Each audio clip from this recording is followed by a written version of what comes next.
that means Detroit media icon Ryan Ermanni, University of Michigan great Braylon Edwards, and of course, Maz are about to take over on Woodward Sports. Every day, 2 to 4 p.m., it's the best Detroit sports talk on Detroit's best sports network, Woodward Sports.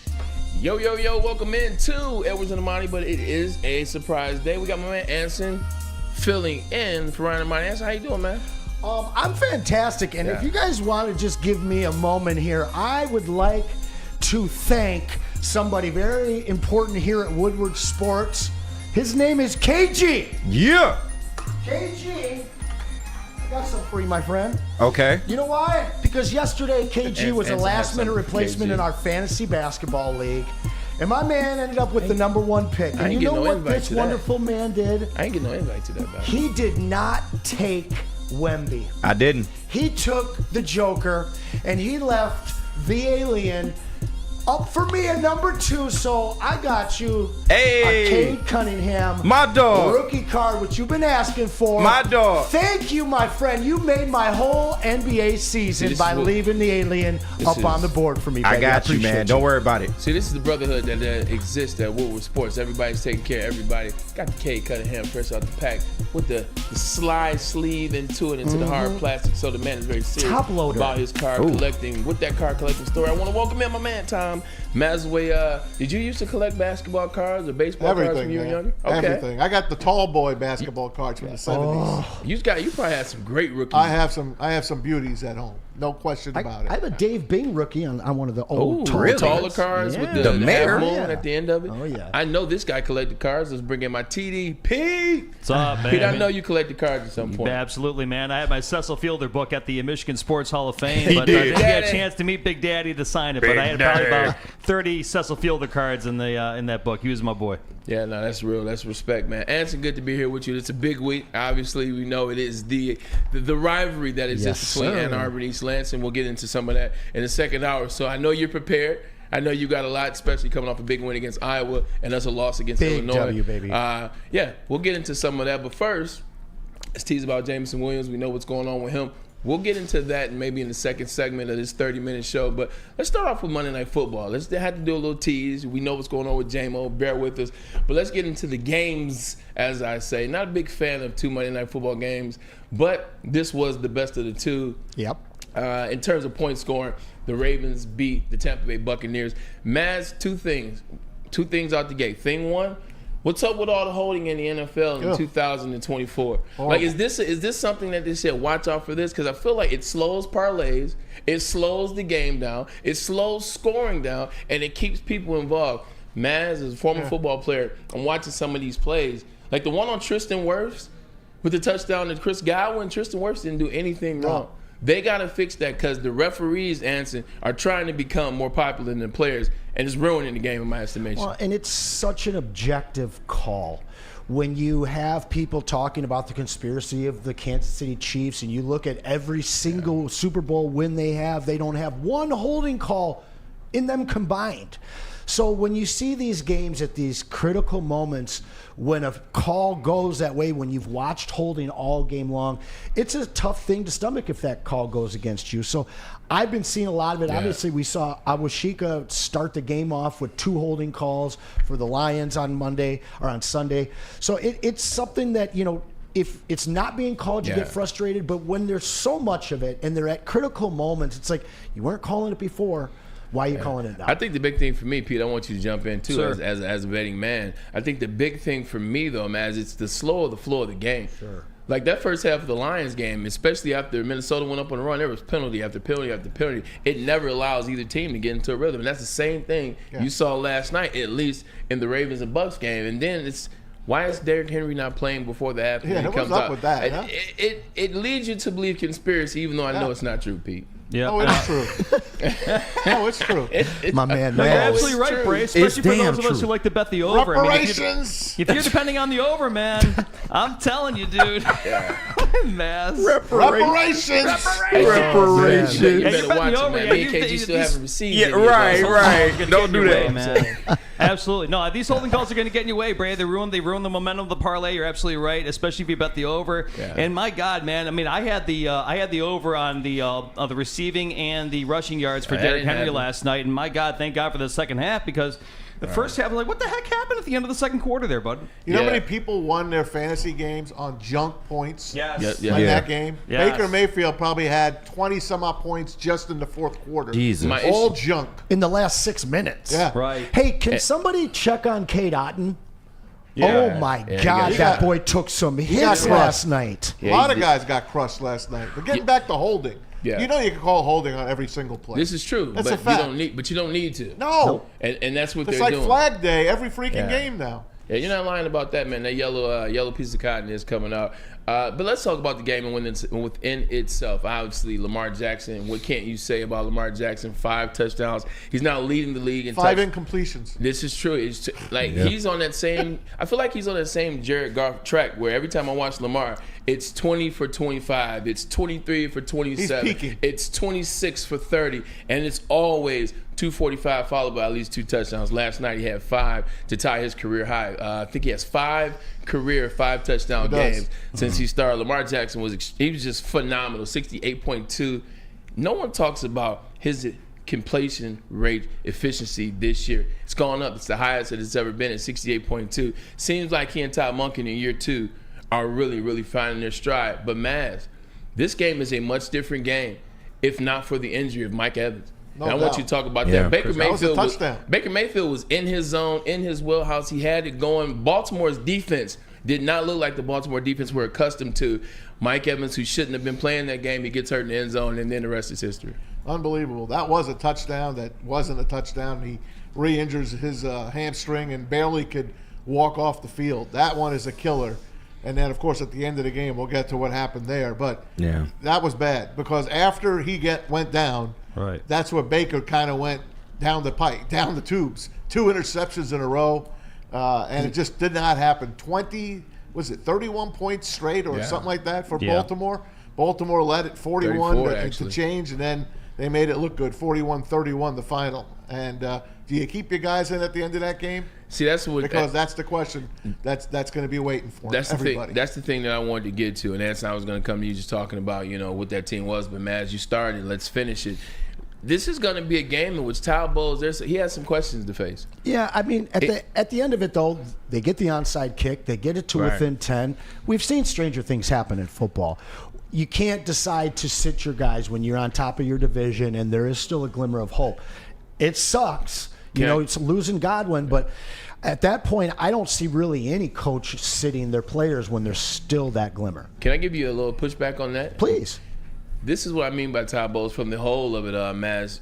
Mike Evans shouldn't have played in this game. Mike Evans' hamstring was not really ready to go. You watched him from the start of the game. He was limping on every route. When he caught the touchdown, he had already been limping before he even caught the touchdown, and we know how fickle hamstrings are. Then he gets injured in the end zone. So now Mike Evans, as opposed to maybe missing this game and then being ready for the next one, maybe missing 2 and then being ready for the rest of the season, it looked like he may have pulled that hamstring off the bone, which means he might be done for the season, or at least till the end. I'm seeing at least a 4-week IR stretch. 100%. So now you have that mixed in with the fact at the end of the game, they still were 3 scores away when they attempted the first onside kick in which they got back. The game's over. You already lost Mike Evans. You know what he's going to mean in terms of losing him. Chris Godwin is now the guy that everybody's keying on, and that's why they were able to have success. They knew 14 was getting the ball, and now he gets injured in a game that, to your point, is not over, but pretty much almost over. Now you got 2. There he is right here. Now 2 wide receivers, 2 of the best wide receivers in the league right now. Now where does Baker go? Kate Otten. But man, he really got him killed. I'll tell you, honestly, I was watching this game with one of my insiders who actually gave me some pretty good information in terms of the fantasy trade that every Lion fan wants. But this guy was talking about it all game. Baker Mayfield was putting his receivers in a position to get hurt over and over and over in this game. So I mean, part of it, it's like this is the style of play that Tampa Bay has thrived on for 2 years now. This is a game that if you sit these guys with 4 or 5 minutes left, you're going to have to deal with your fan base because you get that onside kick, and what are you supposed to do? Just put in the scrubs, put in Tyler and a bunch of other guys? To me, like Sterling Shepard's cute, but you're not going to try and win those last 10 points with your bench when you still have a shot. So, I didn't really know the depths of Mike Evans and how hurt he was coming into this game. So that's a great point for you. But in terms of that end game, to sit your best player when you've already lost one, when you still believe that you've got just enough time to maybe have a miracle happen, that's a tough sit right there, Bray. Pete, what about you? What say you? You know the situation. You know Chris Godwin's pretty much your go-to guy now. The game's kind of out of hand, but here you are now. He gets injured. And where are you with that? Well, I really feel bad for Baker Mayfield, who was having just an absolute spectacular season because now all of his targets are gone. I don't consider. I mean, Cade Otton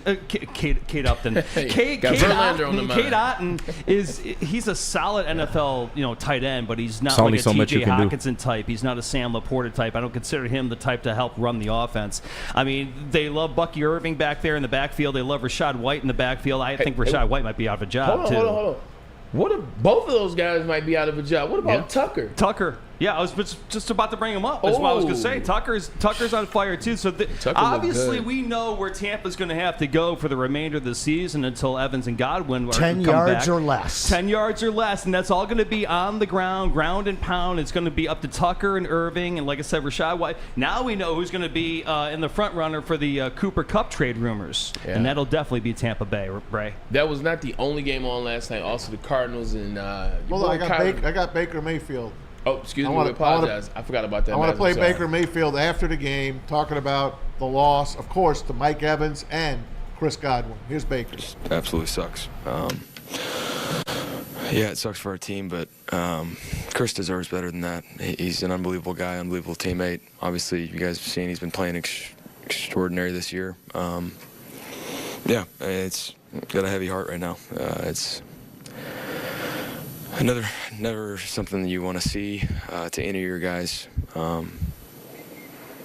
But yeah, I don't know what we're gonna do, but gonna have some guys step up. But yeah, thoughts and prayers with Chris and his family right now. Just sucks. Hey, the first thing I want to say about this, Maz, is shout out to Baker Mayfield for really changing who he was from his time in Cleveland, and when people thought it may have been over for him, and then he goes to Carolina, gets that chance, and Sean McVay probably is the guy that changed his life. He's having success. Just a different man when he's at the podium, and he's talking about the team, and he's talking about the families of the players injured, man, and you can tell that Baker Mayfield not only, is sad for those, but he's sad for what he tried to do this year. He wanted to prove, man, that $100 million he got 3 years, he wanted to prove that he was worth that, and he was doing that so far this year. He led the league in touchdowns passing before Lamar Jackson last night. No, he still leads the league in passing. He's been humbled over the years, and he always had the talent. Yeah. And if Cleveland had left things alone, they'll probably be a playoff team right now, right? Instead, they're looking for a quarterback now that Deshaun Watson is down and finished. Hopefully for them, finished. Yesterday, weird game in terms of the Cardinals and the Chargers. Ended up being a good game. The Cardinals went to the tune of 17-15. If I just ran off some of the stats, you're like, wait, what? Like Justin Herbert had 349, but here's the catcher: he had no touchdowns and he had an interception. 16 straight possessions without a touchdown for San Diego. 5 field goals. That's all they got from Dicker to kicker. Before we get into the game and what it was, shout out to Kyler Murray, another rushing touchdown for him, a passing touchdown as well. Did we overrate Justin Herbert too early, or is the excuse that's been consistent? It's the offensive coordinator, it's the head coach, it's the style of play, it's the weapons being hurt. Was that the case, or is it maybe a situation like Trevor Lawrence in Jacksonville where these guys are a little bit overrated? I have never felt that either one of those guys was who national media thought. I've been very outspoken on that. I call both of those guys Matt Stafford AFC. Now, eventually, we're looking at these guys 7 years later. It's funny, Sam Darnold. Only playoff win is over Justin Herbert. Right? Well, so there's two guys that we've loved from 2018, and that's Josh Allen and Lamar Jackson. Everybody said that Baker was a bust as a first pick. Everybody said that Darnold was a bust as the 3-4 pick. I forget exactly where he went. But now, in year 7, these are some of the best quarterbacks in the league. So to completely write off Trevor Lawrence and Justin Herbert would be a silly thing. A couple more years, these guys could be top 5, top 8 quarterbacks in the league. But as it is right now, when I watch these guys out there, they are not leaders of men. You look at Baker Mayfield, this was a personality who has now, to your point just a minute ago, has evolved into a leader. And we saw it on the podium right there. Justin Herbert, he is vanilla as it gets. Trevor Lawrence, you got pretty hair, but that's about it. You're vanilla as it gets. You don't see these guys engaging their teammates. You don't see these guys engaging the referees during the games. They just seem a little apathetic while being carried by their skill set. They've both had plenty of offensive weapons around them, and they both continue to play average and come out with 8-win seasons. So I don't, obviously in San Diego, there's a whole shift over. They're changing to a ground and pound. They didn't really have the assets to be a high-flying offense. Give Harbaugh a year or so to bring his guys in. You might see that change. But no, I have never been all in on either one of those guys in real life or in fantasy. No, thank you. Last thought on that, time miles away. Chargers, where they at under Jim Harbaugh right now? They're 3-3. Yeah. Quarterback doesn't look any better. Where do you see this franchise moving forward or stagnant? From the beginning of the year, I said that they were going to be an okay team, but we knew they had trouble on offense. We didn't know what their offense was going to even look like. Yeah. They took Joe Alt with their number 1 pick. He's building the line. So when he got to San Diego or L.A., the first words out of his mouth were, wow, Justin Herbert. I got Justin Herbert. He'll make Justin Herbert into a fantastic quarterback. The guy's already got a lot of talent. He don't have a lot around him, really. They do not have – what receivers do they have that you would put on your starting team? None, because I never liked Quentin Johnson. What running backs do they have that you'd put on your starting team? Blake Coleman. No, he's with the Rams. Yeah, he's with the Rams. They got J.K. Dobbins though. They're devoid of talent. They don't have a lot of talent. When he's healthy. Give Jim some time to cook, as you guys like to say, and next year they'll be much better than they are now. They're like a 500 team.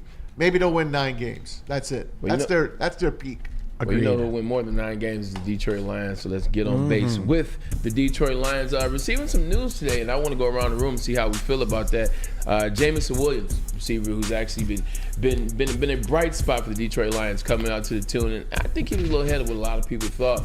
Well, today he got some news. Wide receiver Jamison Williams is facing a 2-game suspension for violating the performance-enhancing substance policy. Jamison is disappointed with the current suspension, but he says no choice but to take it on the chin. I'm in good spirits, just ready to get back out there with my brothers ASAP as soon as possible, Williams told ESPN. So I heard you already make a comment. Anson, I'll let you start off where you think about the situation. Jamison Williams. Is this a 100% surprise out of the blue for you? I'll let you go first because I have a thought on it. Just answer that and then I'll take it over. To be honest, yes. Okay, so because to me it's not. I know you're going with the pattern. Seeing what, and not to say, I mean, realistically, this could have been something a trainer gave him. Who knows what it is? I doubt it. Some he thought was legal and it turned out not to. But the thing is this guy, I love this guy, but you look at him taking pictures of eating shakes on top of burgers when he's not with the team and he's supposed to be trained. This guy has a history of bad judgment calls. So eating shakes and burgers is something you mentioned. But when you're not with the team and you're supposed to be in top shape, you just don't post that. And I'm not indicting him to be a bad man. I love him. I think that he's all in on the team. I think he loves the city. But when you're going out to 6 Mile at midnight to hit up the Coney Island, it's probably not where you should be. Sounds delicious to me. Who cares? Listen, you can say who you care all you want. The fact of the matter is we lost this guy for 2 games because of his ability to make good judgment decisions. Now, I don't think he's a bad kid, but I do think that he is one of those guys that doesn't have the greatest support around him, and it allows him to make mistakes like this. So to me, it seemed like this was behind us. But if there was one guy that you said in the next month is going to get suspended on this team, he would have been on my short list. And I don't want to denigrate JAMO because he's saying and doing all the right things. But this is a second suspension, period. Can I go? I'll let you go. Okay. I'll save it. We not trading them, ass. I'm not going to start with that yet, but I will mention it. I don't feel like I got to battle JAMO on all fronts. So, like, if you're gonna start talking about the trade, then let me answer what Anson said. Please. I'm not going to start with the trade yet. I'm not going to answer. Then I can answer you. I'm just throwing something out there. I know, but I'm gonna be fighting on two fronts, is what I'm saying. So let me fight on this front. Get a mess. Talk some sense into him, bro. I'm very relaxed in this matter. This is what I think about that. What somebody eats and where they eat it at has no bearing on what type of player and teammate they are. So I believe how you started to where you got, I don't think they coexist. I get your uneasiness about this being a pattern. JAMO's been suspended before for letting the team down. So when you say that, you're absolutely validated. I agree with that. Now, where he eats and what he eats, I ate Taco Bell the whole time I played in the NFL. And sometimes I was going at 12. Would you take that back? I just would have started eating healthier earlier, but I still enjoy an occasional Taco Bell. That didn't make me a bad teammate. That didn't make me be the one that was susceptible to getting in trouble and in suspension.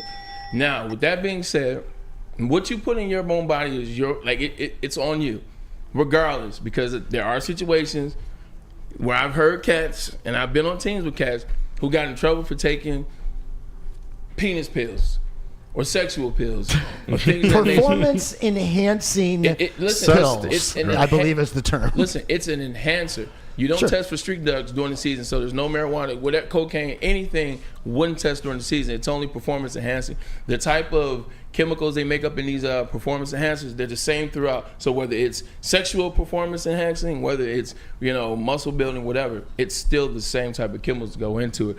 The list changes, Anson, year by year. It goes from when I was in league, it was like 2 pages. Then the next year is 3 pages. I bet. Now the page is longer and longer and longer. So you may just think you're going to the gas station, you're about to give her the time of her life and the night of her life. Meanwhile, this is going to cost you 2 games. I'm not saying that's exactly what it is, but it can be as stupid and as simple as that. I think JAMO, from his last time being in trouble to what it was last season, to that training camp when it started, nothing but positive things. Oh, yes. From the team, from Dan Campbell, from his coaches, from his players. Even this year, who was the most improved player? Who was the guy that they talked about? You see him on the football field. He hasn't been corrected on where to go and wrong alignment, etc. I think he's come way far. Oh, yes. And I don't want to take that away from him. I think this is an honest mistake. And I think his comment, I'm going to have to take this on the chin. I even think that shows growth. Thank you. Well, so first and foremost, I live on 7 Mile. When I saw him, that's one of my conies that he goes to. 7 Mile. I love seeing him in that area. I love seeing him embrace the culture and the area and even the hardest parts of our city. But I want to bring up something that you told me early on in your relationship that you're in right now. Shout out to B. Britt has got this man as in the best boyfriend form I've ever seen you, and I've known you a long time, my friend. Appreciate you. And one of the things that you said early on in your relationship with her was that you take yourself out of situations that you can make a mistake. And, when you're in your 20s and you got a keeper, but you still like going out and you like going to 8 Mile and you like doing this stuff, you don't go out with the intentions of making mistakes, but you're in a position and surrounded with things that can end up becoming a mistake. So for me, I don't think that going to 6 Mile at midnight is this terrible thing. I don't think that sharing these photos of stuff. All I'm saying is that he has still not figured out how to take himself out of the things that he enjoys and putting himself 100% surrounded by the things that will lift him up and keep him from being around a possible mistake. And that's actually positive. And Maz, I want you to come in on it after this comment. That's actually real because when I was playing the whole time, I had my uncle who lived with me. Obviously, my uncle's my mom's brother. He would stay with me. He was the house manager. My uncle was able to kind of keep an eye, if you will. My 2 managers I had was my best friend, Hayes Grooms, graduated from University of Michigan. And then once he went on to bigger things, I had another one of my friends, 100%, Larnell Collier. Shout out to L. Just had his first baby a month ago. But I had those people to kind of like be that person. All right, cool. Look, it is late. You know, let's turn it in. All right, bet we've partied too hard, or etc. Or Uncle Walter was able just to realize the foolishness that he may have seen. So maybe he does need that person, man. Maybe he does need somebody to come up from, where's he from again? It's not Florida.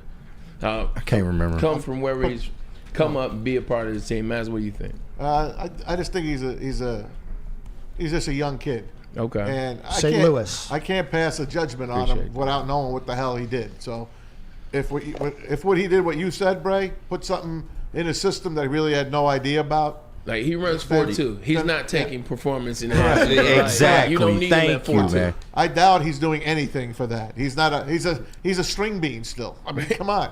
You could see the proof is in the pudding. Yeah. So I'm sure it's a dumb thing that the NFL has on their paperwork, like you said. Each year they're adding more papers and more stuff that you can't put in your body. I'm sure we'll find out about it soon. It looks like to me that they kind of knew about it on Sunday, and that's why you really didn't see much about him on Sunday. That's my take on it. I know he was out there and he threw a block there on Amon-Ra St. Brown's touchdown, but you didn't see him catch. What did he have? Did he have one catch? One catch for negative 4 yards. Yeah. One catch. Because they were trying to see how are we going to look moving forward. You're absolutely Correct. right about that, man. They took him out of that game, basically. They played without JAMO in that game. You could tell. And Dan Campbell went on today with the flagship, and he said, look, I can't talk about it yet because they haven't made it official yet. Once the NFL makes it official, then they could. The proof's in the pudding, man. The kid, he made a dumb mistake. Whatever it is, he made a dumb mistake. Pete? I disagree.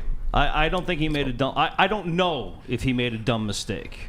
That's because we don't know if he took a drug, or we're forgetting what happened to Jimmy Garoppolo when he had a. Now, I want to be careful here because the NFL has so many different rules for so many different drugs. Jimmy Garoppolo was suspended 2 games for PED, where JAMO is being suspended for PES. Now, Jimmy Garoppolo's suspension was due to the fact he did not file paperwork in time for his massage therapy. Could this be the same case that we're going through for JAMO? Did JAMO get something from a doctor that he was supposed to report for like pain or something like that he forgot to report? I think that we're talking about stuff that we don't even know what we're talking about yet until we find out what exactly comes down from the NFL. And we need to be very, very careful here before we start throwing spears at JAMO, because JAMO has been nothing but help to this offense and to this Lions team. And I understand his past and all that stuff, but you're going to have to be extremely cautious and extremely careful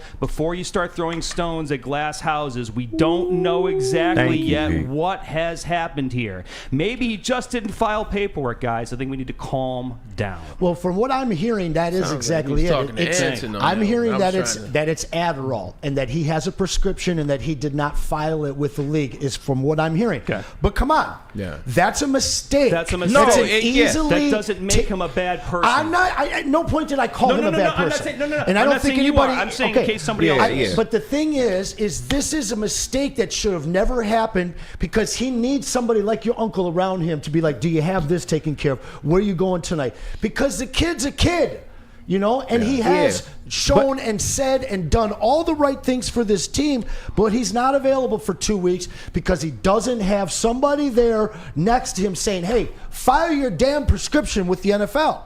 Yeah, that doesn't make you a bad guy. And subscription. And Anson, I know you mean this in the best possible light, so this is no attack on you or anything. I just get tired of why this always has to become an attack on his character. Because to your point, I do understand what you're saying, but I don't think he has not the right people around him. He got to the NFL for a reason. He stayed in the NFL for a reason, and we do know he hasn't been perfect along the way. I mean, the gambling thing, you can say what you want about that, but the NFL changed the rule and shortened his suspension. So, and yes, you would like to stop hearing about these things with him, being in the headlines for being suspended, but it's 2 games. If the NFL thought it was something way more worse, you already know they would have slapped the 6 games on him, and then we really be wondering what the hell happened. I just get tired of this thing like, he's hanging at the Coney and doing all this stuff. Like, that is not, that doesn't make you a bad person. What I'm saying is, what I'm saying though is, that doesn't make him a bad person. In fact, I like him more because I saw him on 6 Mile. Yeah. When I saw RFK Jr. come in with 42 Doug and hang out on 6 Mile. I get that. I'm an RFK fan. We're talking about Pete. That should didn't even come up in conversation. But I got a parking ticket right out here 2 years ago, which I have not paid. Yeah. That does not make me a bad person. Not at all. But Not if at all. I had a girlfriend in my life that was like, baby, you got to take care of this, Wouldn't have said that on the I air. wouldn't have that thing probably running $250 when I could have paid it for $40. Doesn't make him a bad guy. We gotta get this Posting ticket these paid. pictures, exactly. Taking Taking pictures and posting them doesn't make you a bad guy. Yeah. What I'm saying though is, as at 22 years old, this Cargo guy be is told. maybe not making the best decisions because he's a kid. But his mistakes are magnified because he's on the big stage. Of That's course. all I'm saying. And because they're multiple. Yeah, and I get that. I just get tired of it. And it's not you, but just listen, people in general, in terms of Lions fans, always pointing to, oh, he was taking pictures with fireworks. Oh, you know, he got suspended for game. But Like, why it's are you lighting off ridiculous. fireworks in your hands? Because like a receiver doesn't need your hands, right? And the thing is if you're going to be playing around like that, just don't post it. I You know? understand. And I that is when you understand, have the smart support around you, where they're just like, hey, no, maybe don't. But you do can that. tell him that and he not listen anyway. Like I said, I don't think it's from the people around him. I just think this was a honest mistake. Let me get my Mills Lane on for a second. Let me break. Right. Clean break. We have to pay some bills. We You're can right. put a pin in for now. Want to come back because obviously some things have been thrown out about Jamison Williams in light of what's going on. See if you guys want to agree with him. That's another conversation we can have. Anson, I do want to tell you this. I see you over there, Pete. When I was in Cleveland, my first 3 years, you know what I used to do? I used to shoot dice on Eddie Road by Glenville High School with CC Sabathia. Neither one of us should have been over there. Sweet, Both of dude. us had a Sweet. CC Sabathia from Les I love your old crap Stanford. for you. Hell of a name drop right there. And Right. I'll tell you what, I got another True name to story. drop for you, and that is Les Stanford. These guys have been running a great business for over 50 years, and when you've been doing that, you have to expand. You have to offer more products to more people, and that is exactly what Les Stanford has done by adding Les Stanford Buick GMC. Same great service that you guys have all come to know and trust for over 5 decades. That's just crazy to me. They're on Woodward Avenue, just south of 9 Mile. Check out Les Stanford in Dearborn today at lesstanford.com. And remember, guys, Les Stanford Chevrolet. Together, let's drive. And you could drive over to the best Lions pregame party in all of Metro Detroit, better than the flagship even, and that's at Detroit's very own second best bar, located at 42 Watson Street. And maybe I'll be outside 42 Watson Street throwing some craps up against the wall like Bray, man. I'd love to throw craps with you and CC Sabathia, man. Yeah, me too. CC Located had at too much money, 42. though. Huh? He said baseball money is different. Yeah, it is. Hey, I'll still roll for $10 a shot. Located at 42 Watson Street for the ultimate fan experience. Enjoy some smooth Tullamore Dew Irish whiskey while catching the Woodward Sports pregame show only at the second best bar. Come get some. Can't get enough Lions coverage? Make sure you catch all Woodward sports shows every game day. Wake up with Woodward and Maine, giving you the latest insight into the Lions locker room and press conferences. Then join the Lions pregame show, highlighting key matchups, injuries, and what to watch for during the game. Follow all the ups and downs of the live game action with our Woodward Watch Party live on YouTube and WoodwardSports.com. After the game, check out the instant fan and host reactions with the Lions postgame show. Every game, it's wall-to-wall, kneecap biting, high-fiving, chest-pumping Lions coverage. Hell yeah! Only at Detroit's #1 sports network, Woodward Sports. Let's go. Stop searching for a vehicle and start finding one. Les Stanford Chevrolet Cadillac makes it easy. We harness the power of multiple dealerships and own the biggest selection of GM brands in the area to get you the car you need. With the Les Stanford Group, you'll have access to 4 different dealerships, providing you with more makes, more models, and more choices. We're connected to more than 1,000 vehicles, and with so many high-quality CPO vehicles available, you'll find new car quality at pre-owned prices. You can start and end your search at lesstanford.com today. A network for the city, by the city. Woodward Sports is Detroit sports. You can get just as strong at Planet Fitness. We're seeing if people can tell the difference between our 75-pound dumbbell and a 75-pound dumbbell from an overpriced competitor gym. Okay, the old flick test that never fails. There's literally no difference. Plus, you can save $28 or more when you join today. Wow. Why would I pay more to lift the same weights? It's the Planet Fitness Strong Choice Sale. Save $28 or more. Join for $1 down, $15 a month, cancel anytime. Deal ends October 10th. Planet Fitness. Light price, strong choice. The most talked about Detroit media by other Detroit media. And we love it. It's the Woodward Sports Network. Lady Jane's Haircuts for Men today. Open 7 days a week. Sit back, relax, and enjoy precision haircut, scalp massage, hot leather neck shave, and hot towel treatment from one of our talented stylists. Step up your game this season and take advantage of our $20 haircut special. Scan the QR code and get your coupon today. Lady Jane's Haircuts for Men, the ultimate haircut experience. Open 7 days a week. Walk-ins always welcome. Lady Jane's Haircuts for Men. It's wicked awesome. Love Woodward Sports? Love wearing clothes? Then you should be wearing Woodward Sports clothes. Check out our full line of merch at woodwardsports.com. Just click on shop. We have all your favorite designs, like Dan Campbell kneecaps, Woodward golf, and of course, our own logo-out merchandise. Men, women, infants, kids, all love Woodward Sports. Impress your friends. Impress your boss. Impress your dog. Buy Woodward Sports merch today.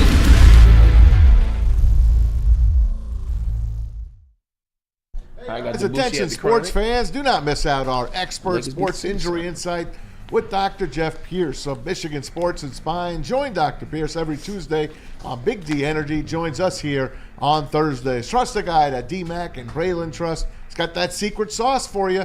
Give him a try today. MichiganSportsandSpine.com or 248-426-9944. And right now, more than ever, it's critical for you to have your insurance reviewed, and Swiss Insurance will make sure that your carrier is not slipping in those extra fees.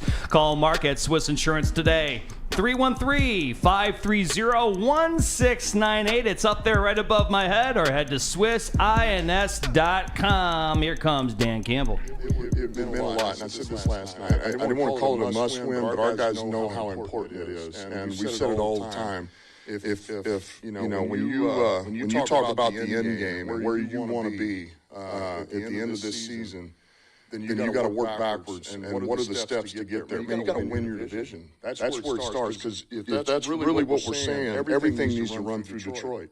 And to do that, you got to win your division games. That was Dan Campbell at the podium today talking about to win, you have to win your division. And by winning that game against the Minnesota Vikings, it put them ahead of the division probably by a game and a half, Maz. This is what you got to do. When you play in your division, you got to make sure you win those games, especially when your division is as good as it is. Yeah, and right when they were giving out the game balls, the post-game speech, he ended the post-game speech 1-0 in the division.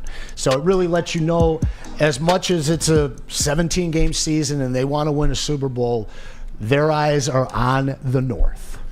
Yes, the eyes are definitely on the North, but their eyes are also in another place. Obviously, Aiden Hutchinson last weekend gets injured. What are you going to do about Aiden Hutchinson? Are you going to replace him? Do you need to replace him? Well, Dan Campbell, he talked about that today as well. What did you think of the pressure from the edge yesterday?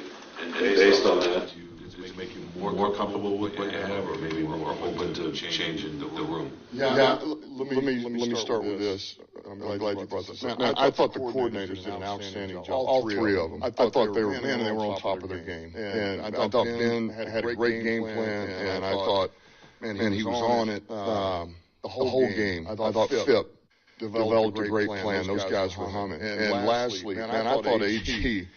I thought everything that we went in this game said we had to do and the way we had to play, it wasn't perfect, but my God, those guys competed, and it gave us a chance. And they executed at a high level. An area where we can be better is, there were some things where our coverage really had to, we asked them to do a lot, and they had to hold on a little bit. And so there was a number of things we fabricated some rush. We got there a few times, but to answer your question, we need just a little bit more. There was a couple of them that did get long, a couple of these plays that you like to believe we can get somebody there just a little bit sooner. So, look, we'll keep working with it. AG's going to keep developing a great plan. I mean, he's a stud as a defensive coordinator. I mean, he maximizes everything we have, and we'll figure it out, So, but I was proud of the way they battled. Proud of the way they battle without it. Maz, I'll come to you first. What do you make of Dan Campbell's answer to the question? Pretty simple. They're definitely going to get somebody in here. That's what it means to me. They know they are down. We said it yesterday. They had 15 quarterback pressures as a team. And then the week prior to that, against Seattle, Aiden Hutchinson had 15 on his own, and against Dallas as well before he got hurt. So they know they need another body in there. James Houston had 9 snaps. Obviously, he's not going to be the answer. He might have to shake the rust off. Maybe he can give you a play or two. They had 4 sacks from 4 different people, including Jack Campbell. But they need another guy. They need a guy. Was it Max Crosby? Is it someone from Cleveland? Who knows? Is that man out there? We hope so. But I do believe the Lions will make a move here within the next bunch of days. Anson, what are you willing to give up for one of these premier pass rushers, whether it's Max Crosby, whether it's Myles Garrett? Zadarius Smith is a name out of the Cleveland Browns that keeps coming up. A name that I like, and it makes a lot of sense. There's some correlation there, Tom, as the way is Harold Landry. Harold Landry, obviously coached by who? Tyrell Williams, who's now defensive coordinator. Defensive end coach. You like Harold Landry? I do. I've liked him for some years. The only issue would be, is he just a pure outside linebacker? Because Hutch was a guy that's 6'6", 270. Harold Landry's a guy that's floating around 6'2", 240. There's a difference. Hutch plays in a run game. He plays all the snaps. But back to the original question, would you be willing to sacrifice and what to get one of these guys in? First and foremost, I know everybody wants Max Crosby. Myles Garrett is the guy if you can get anybody. He's $10 million cheaper, and him and Max Crosby would both be on this team through 2026. That being said, if it was a unique trade with the Raiders, I think that you can give up Hendon Hooker and not look back, as well as a first and a second. I'd have no problem with that. I'd be willing to do something like a first and 2 seconds for a guy like Myles Garrett. I think that the Lions... NFL Defensive Player of the Year, that's all you're giving up? Well, I'd probably give up more. I don't think that this team would be willing to give up 2 firsts. I just don't think that's this team's MO. What I really would love to see is 2 guys. You just hit one of them, the reunion with Landry. But again, he is an edge guy. Yeah. And it doesn't replace the kind of run-stopping defensive end play that you get out of Hutch. Hutch is a complete presence. And nobody is going to really, replicate that outside of the 2 guys that we're talking about. Max Crosby. But if you add a Zadarius Smith and you add a Landry, you get 2 weapons that are kind of going to return for you next season when you get Hutch back. But Zadarius can do a lot of what Hutch did. But then you add in a guy like Landry, and now all of a sudden you're getting pressure from both sides. You've lost Marcus Davenport. You've lost Hutch. A lot of people don't talk about that. Like, that doesn't get talked about enough. Until when Hutch got hurt, it just became replacing Hutch. Don't forget, at the beginning of the season, there was Davenport and Hutch. And what that really does is it takes your depth players, the guys that are only getting in there for 40 to 60% of your snaps, and it puts them at a make-or-break 80-plus snap percentage. So if you can add more than just one guy, I think that that's what you do. And again, this team, I know fans want a Super Bowl, but ownership and this regime wants a decade of 10 wins or more. And one thing they've proven to be spectacular at is drafting talent after it's been identified and then developing it once it's in Allen Park. So to give up high-end draft picks for multiple years, it's going to be very, very difficult. Now, I did start off the show, or we talked a little bit earlier in the show. I have an insider who's dropped a few things. It's where I got my Sione Vaki take. Okay. Keep really sources close to the best. Yeah, come on. I'm not mad at that. This is what we do. It's journalism. As you're supposed to. I gotta say, and I think it's crazy. I don't really believe it, but it sounds like Max Crosby has a very high likelihood of being here by next Tuesday. 1 week from today. Said it here Anson first. with a bomb. All right, I'm gonna check the tape if it don't happen. So clip that, Chase. You clip Listen that to me, right there. man. Let me throw something out there, just for fun. Would you do Jamison Williams in a trade? No. Would you include Jamison Williams with a 1 or a 2 to get a guy like him? I'm just putting it out there. What do the Raiders like more than anything in the world? Speed. I'll let you answer, KG, because you already like you had. We already had our. He argument. already answered. Right. We already had our argument, and I'm not saying this is. I'm putting something out there that why not? I would. In a minute, Okay. I would do that. So here's the first question: if that's going to be an actual real thing, is what are you losing, Jamison Williams? And when you look back at the tape, so Anson, what you've seen in Jamison Williams so far this season through 5 games, is it something that you can remove to bring in a guy like Max Crosby? I don't think you can just look at JAMO's statistics and big plays. Thank you. And that's why I You said have to look I know at that. the best offense in the league. This is the new greatest show on turf. And that is predicated by his field stretching speed. And He didn't play last week, and they looked pretty good. Well, sure. Okay. And that's a good point. Against Brian Flores. But 17 weeks of not having a guy like that in your offense, it's going to take its toll. Whether he had 1 catch for -4 yards or not, those guys were scheming big time to protect him. And all that did was open up the rest of this team. Listen, I've told a bunch of my people early in the year, only draft the running backs and Amon-Ra, because Laporta's going to have games and then he's going to disappear. JAMO's going to have games and he's going to have and then he's going to disappear. There are so many weapons on this team that if you think that just because he only had 1 catch for -4 yards, you're missing the whole picture. And listen, for 2 years I was saying that this guy's a bust because he can't get on the field. Through the start of this season, this guy's one of the most dangerous players in the NFL. He loves being here. He's downfield blocking. Aside from, my opinion of maybe not having the best staff to insulate him from incidents like we found out about last night, this guy's paramount to the success of this offense. He's very difficult to replace, and I think that Hooker has as much value. Oh my God, maybe you're out more. of your mind. Why do you want to trade JAMO and keep Hooker? When Jared Goff is signed here for the next 4 years? Are you doing a dumb, bro? You think the Raiders want Hooker? Why would they? Why would they want a receiver when they don't have a quarterback? You gonna try Aiden O'Connell out there for the 18th time? Bro, they're going to get a draft pick too. How many wide receivers get traded for more capital than quarterbacks? Thank you. Please stop throwing Hooker in here. No one wants Hooker. You're full of it. No one wants him. You're wrong. You're flat out wrong. And what they gonna do with JAMO I love you, Matt, besides but you're getting wrong. hurt? You think that nobody wants the guy that they got a brief look at in the preseason who looked hella sharp? A guy that was on his way to winning a Heisman Trophy? A guy that has a rookie contract based on a 3rd-round payment schedule? He's got 2 more years of it. Maybe as a sweetener. 2 more years of it. Maybe as a sweetener. But as a 2nd-round value in that trade.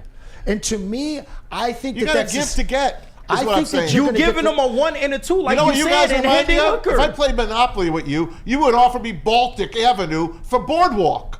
Ooh. That's what you're offering. Who does I'm not that? giving you Boardwalk for Baltic Avenue. Man, if I give you gonna a do it. 1 and a 2 and Hendon Hooker, and you say that's not good enough, I'm hanging up the phone. I'm not desperate. Let your franchise rot in hell. Amen. Good.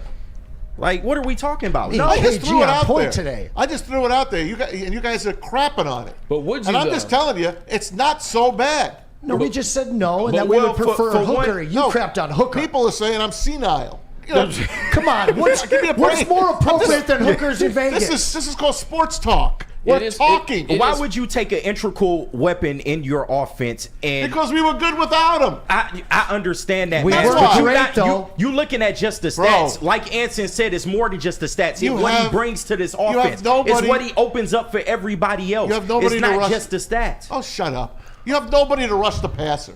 Nobody. This is true. He mad today. Yeah, big man. I mean, shut up.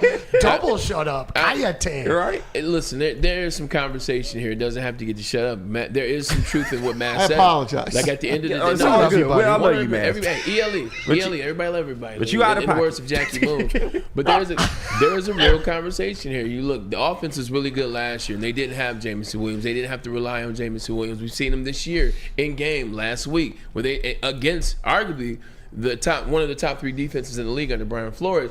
They didn't need him in that game as well. They got behind twice to 11 points, and I think that's what Matt said. But on the other side, getting 4 sacks by 4 different guys that aren't in your starting rotation, that's not going to be sustainable the whole season. So what are you really losing? And Jamison, I think, becomes the question. Well, and Hooker let's definitely be is okay. real honest. Those 4 sacks happened in the last 6 minutes. Thank you. We barely got any real pressure.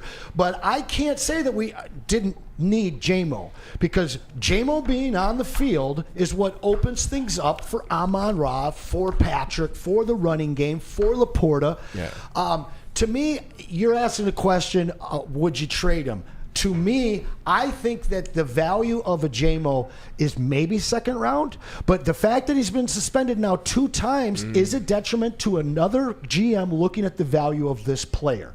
And if they're going to knock his value because he's sitting for 2 weeks, I'm moving Hooker if that's who they want. Listen, you got AOC just broke his thumb. You got Minshew who looks really done.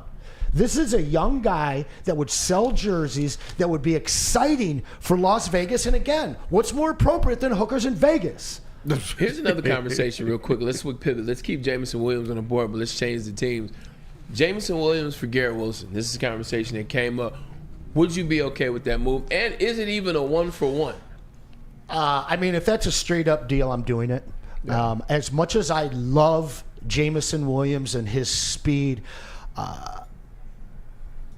the other guy's a complete wide receiver. 100%. He's got Hall of Fame future written all over him, but I don't know, man. I haven't seen it yet. Yeah, I've seen shades of it. I don't like his body language. I felt that he's been very frustrated with the Jets' whole situation this year. I don't blame him. He can't be excited with Devontae coming to town either. Time to get out. I got to say, that's a tough call. Even with him being suspended right now for 2 weeks, JAMO has endeared himself to me. And it took a while. The way he blocks, the way he loves Detroit, the ceiling that I've seen out of this kid, especially this year and in the playoff run last year, it's a tough guy to give up. It's definitely a tough guy to give up, man. It's just the conversation has completely changed. I know. It's just a conversation. No. I'm saying the conversation has completely changed around Jameson. Like, remember when this was going on with him before, after, the first thing, and then the second thing. People were ready to get rid of Jameson. People were ready to throw him out with the bathwater. No doubt about that. And now individuals are lobbying for Jameson Williams. They're saying, they're making excuses, and they're also on his team. So it's just to your point about bought in. Fans have bought into Jameson because Jameson's bought into the Lions and he's bought into the city. So definitely wouldn't want to see him go. How do you think Lions fans would handle that trade? You couldn't be really upset. If you got Garrett Wilson, I think they were upset initially because I feel like there was a lot of invested time. There was a lot of invested emotion. There was a lot of conversations about Jameson Williams. He's still the 12th pick overall, and people understood what Brad Holmes did to get there. So I think people do want to see him fulfill some of that before he goes. So it would be interesting. I think people wouldn't be necessarily excited. At the start of the season, before game 1, that same trade. Oh, 100% give me Garrett Wilson. Yeah, everybody be hyped. Yeah, give me Garrett Wilson. So a lot can change in a month and a half. A lot can change in a month and a half, but what we need is the defense. We need the defense to keep getting better and better, and that's kind of what's going on this season. Aiden Hutchinson's still playing. The defense got better than where they were last year. Here's Dan Campbell talking about where he sees that defense at right now. Man, I thought we played hard. We were physical. We challenged. I thought the end of game on both sides of the ball was big.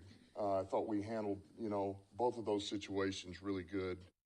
4-minute defense is outstanding. I thought we challenged on the perimeter. I thought our attitude was on point. We didn't start the game or second half great, but man, we bounced back and we hung in there and we just kept fighting. And so that whole back end, Amik and Kirby and BB and TA, they really they challenged back there, and they really took a big part of the load for this game plan. To have to cover, they knew they were going to need to do a little bit there. So it looks like something just happened outside in the parking lot. I hope everybody's okay. You got to give a lot of shout out to, when you talk about that defense, man, you talk about how they played, especially in the second half, kind of a bend but don't break stretch and bend but don't break formality. Got to give a lot of love to Aaron Glenn, because Aaron Glenn is starting to have to play almost with his hands tied behind his back. Get rid of Aaron Glenn. We need to fire him. That's a fact, man. Yeah. Take away his best player. That's like taking away Goff from Ben Johnson. It's identical. So now Aaron has to figure out a different way to play. And he beat the number 1 team at that point in the NFC, and that was the Vikings. So now the Lions take over that spot and move forward. They're good enough to win, guys, as they are. Can they take it all the way as they are? Well, we don't know. It's a long way to go. Lots of injuries are still out there. Look what happened at Tampa Bay last night. I'm just throwing it out there that if you'd rather have Jameson Williams on your team or Max Crosby, if it was even up right now, who would you take? And I didn't think it was that bad of a thing to have Max Crosby on the defense. It isn't, man. But man, you know how these Detroit Lions fans get, man. They take everything personal and everything is an attack. So you're good in their book. They just got a little carried away. No sweat, man. You talked about Matt's just fired up. They're meeting your energy, baby. They're meeting your energy. Here's a guy that has an energy, and you talked about injuries. Is Dave Montgomery. When he went down in the game, I got scared. Man, we all did. Because the complexion of the offense changes. It completely changes with no Dave Montgomery. But here's Dan Campbell talking about Dave Montgomery. No, he's good. And it was really one of those that he had pain, and he knows it's in that area, around the knee, and it's kind of in the back, and so you're trying to figure it out, and it's painful. And once they got him off and they tested, looked at it, he started feeling better, and then you kind of trying to look at it on the monitor. We don't have the TV copies like you do. I mean, we've got these little, you can't see anything on them. But he got kneed in the back of the knee. So just kind of the meaty part. So it was more like a bruise or contusion, which was great. He bounced back. He'll be good.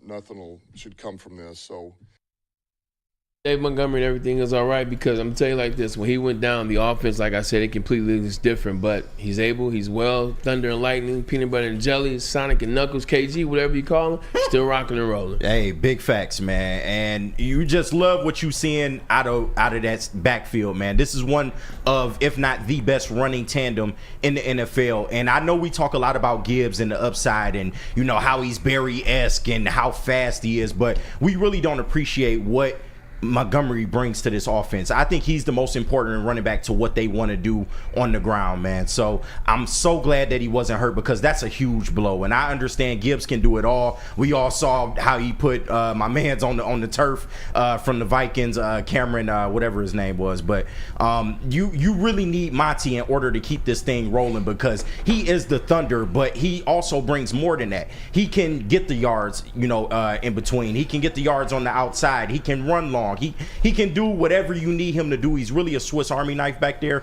and you want to see him continue to be healthy, because that's when the Lions are at their best, when Monty is the head of that monster. He's faster than Derrick Henry when he gets outside. Remember last year, that 80-yard run against Tampa? Yeah. I mean, no one touched him. Yeah, Derrick Henry. Well, D. Henry. Are you going to say Derrick Henry? I say is probably a little faster than third highest mile per hour play of the year so far. And we all know. And the only reason why he called him, the He guy got caught that twice called this him, year. You said what? He got caught twice this year. He got caught twice. He has both two times. 80-yard two runs, guys though. coming on the backside. He has the only two 80-yard runs in the NFL right now. It's like depth. You get a head start. Guys on the backside playing on court DB.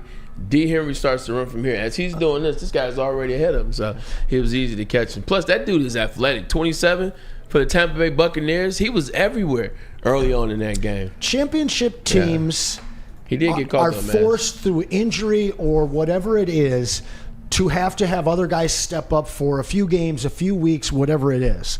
And in doing so, you give these other guys an opportunity to really become a bigger part of your team. Now, we obviously already knew what Jahmyr Gibbs was, but through the first 5 games of the season, he wasn't having this massive effect on our game like Monty was. Yeah. What you did see out of him was the moment he was asked to step up, he took the game over. Yeah.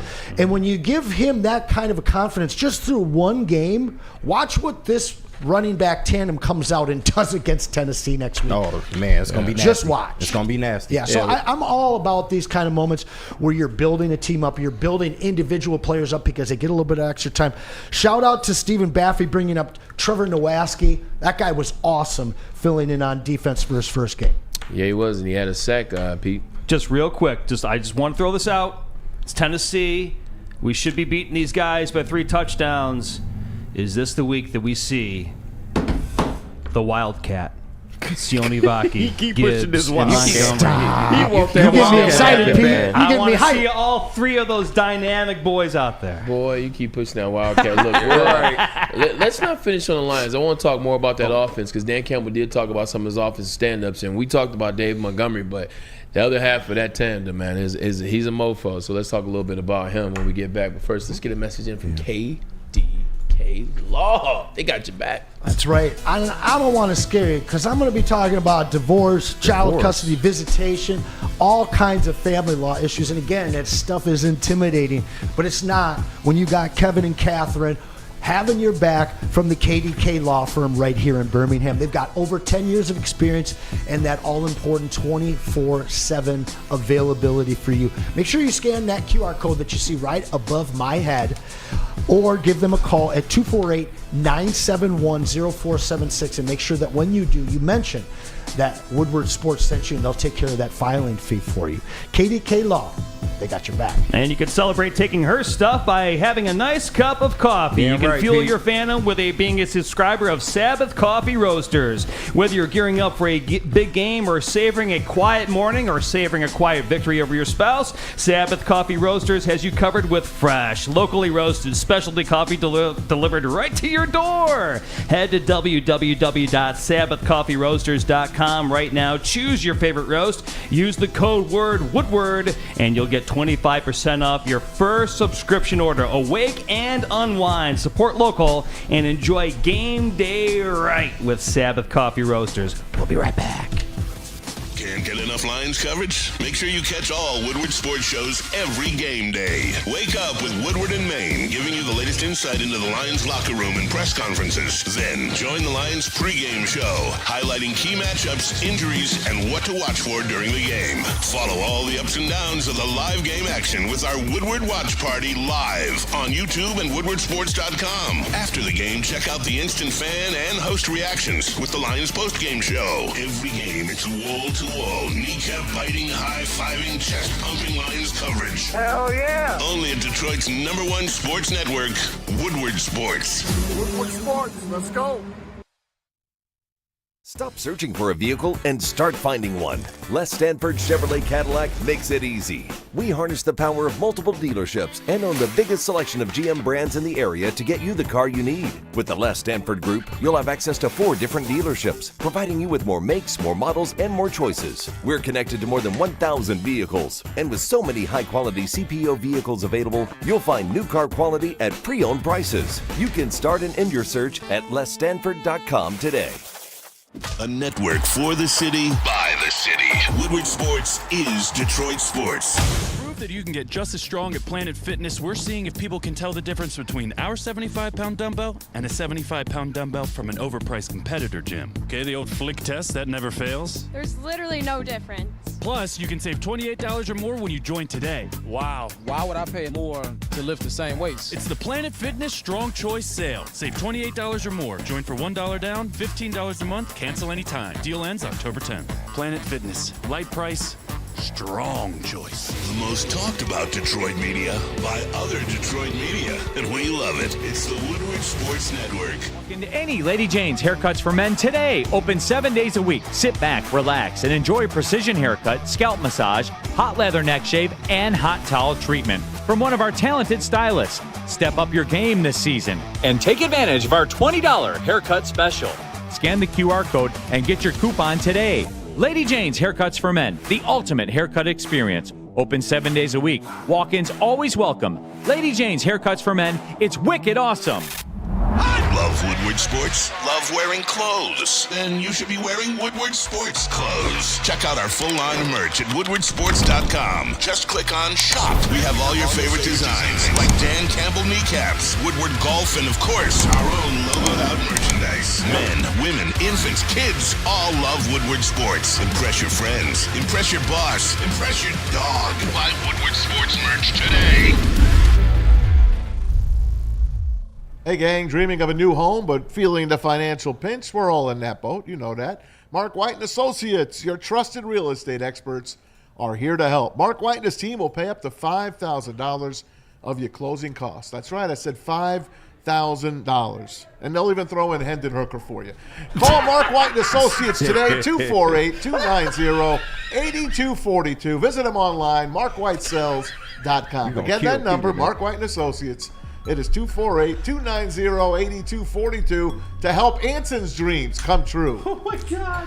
Listen, 7 days a week, you can walk into any Lady Jane's around you and take advantage of their $20 haircut special, which includes a scalp massage, hot lather neck shave. I'll tell you what, I'm looking over here. They might be wearing hot leather. No, I'm not sure. They say hot leather too. You're gonna get What Lady James are you going to? You're gonna get a hot lather neck shave and a hot towel treatment from one of our amazing, talented stylists here. Take advantage once again of that $20 haircut special. Just scan that QR code that you see on the screen and get your coupon today. They are open 7 days a week, and there are locations all around Metro Detroit and the nation, in fact. Lady Jane's Haircuts for Men, we know.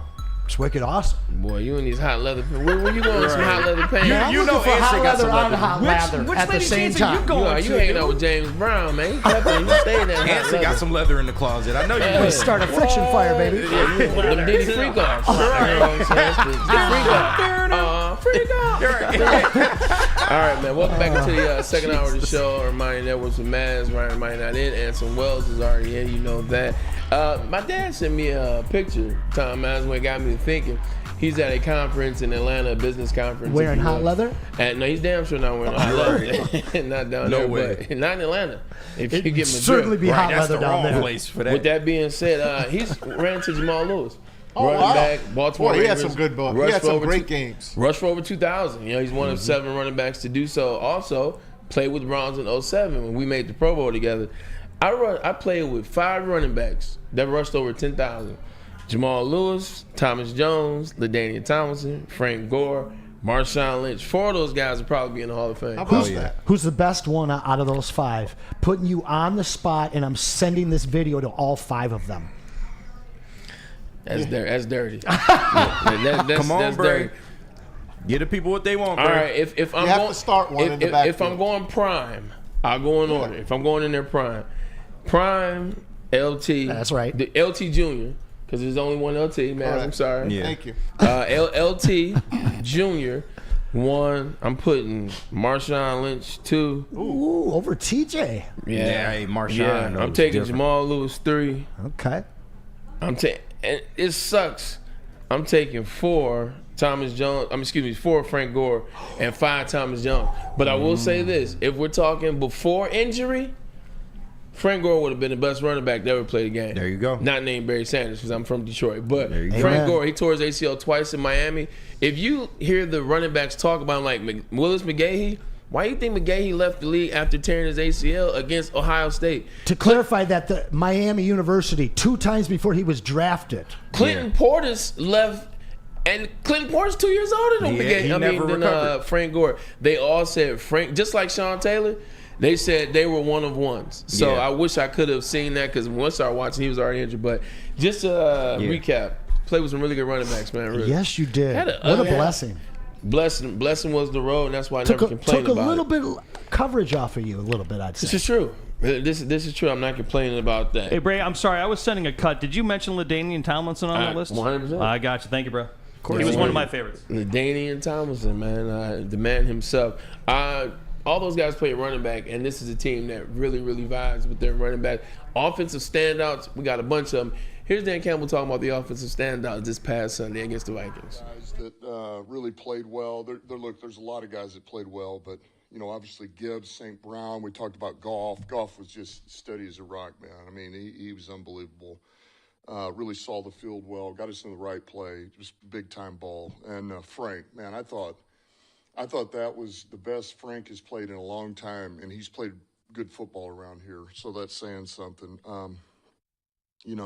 Sewell really delivered. Leaf and Tim Patrick did some really good things, A lot of guys to go down that list, and when you did, and obviously he sent a little note to the lineman. He said we got to clean up some things when talking about Frank Ragnow, when talking about Penei Sewell, because even Penei Sewell had a penalty or 2 in there this past Sunday, so clean up some things. But They need Zeitler back. Yeah, they do. Yeah. You see it too. You heard what Baldy said last week, and we got some Baldy cuts talking about Jahmyr Gibbs, but you heard what Baldy said. He's the strongest guy on the team, including Penei Sewell. When you don't have that guy at right guard, he's starting to play at an elite level and may have been the best offensive line play so far this season for linemen. He's lost him and kind of hurt them a little bit. Yeah, but This week he probably could take off, though. you could.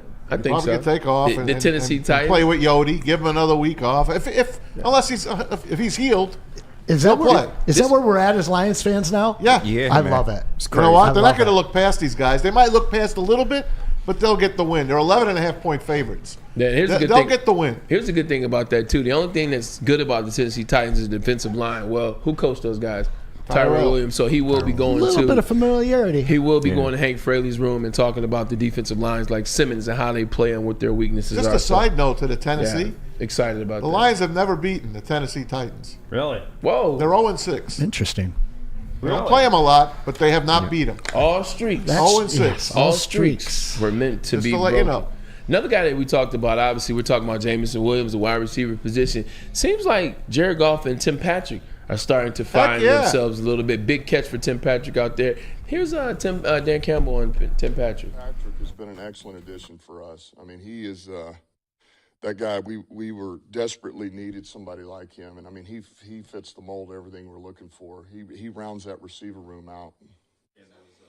Anson, I'll come to you and ask this question. A lot of talk was made before the season started. Who was going to be number 3? Was it going to be DPJ? Was it going to be one of these unknowns? Was it going to be Khalif Raymond, who had 100 yards and a touchdown this past game? Almost had 2. We saw what happened on that. But it seems like they went outside and they found the guy in Tim Patrick, and now it seems like it's working. You know, in week 2, post-game, they wouldn't even let me talk about Tim Patrick. They were, no, we don't want to hear it. And finally, now everybody wants to talk about Tim Patrick. This is a guy that gets downfield and blocks. This is a guy, most importantly to me, you saw it in week 1, Khalif Raymond manning the slot because we didn't have a big outside receiver. So what happened? You put Amon-Ra on the outside, which obviously limited his production. 3 catches, 13 yards? He is a natural slot move receiver. You need him all over the field.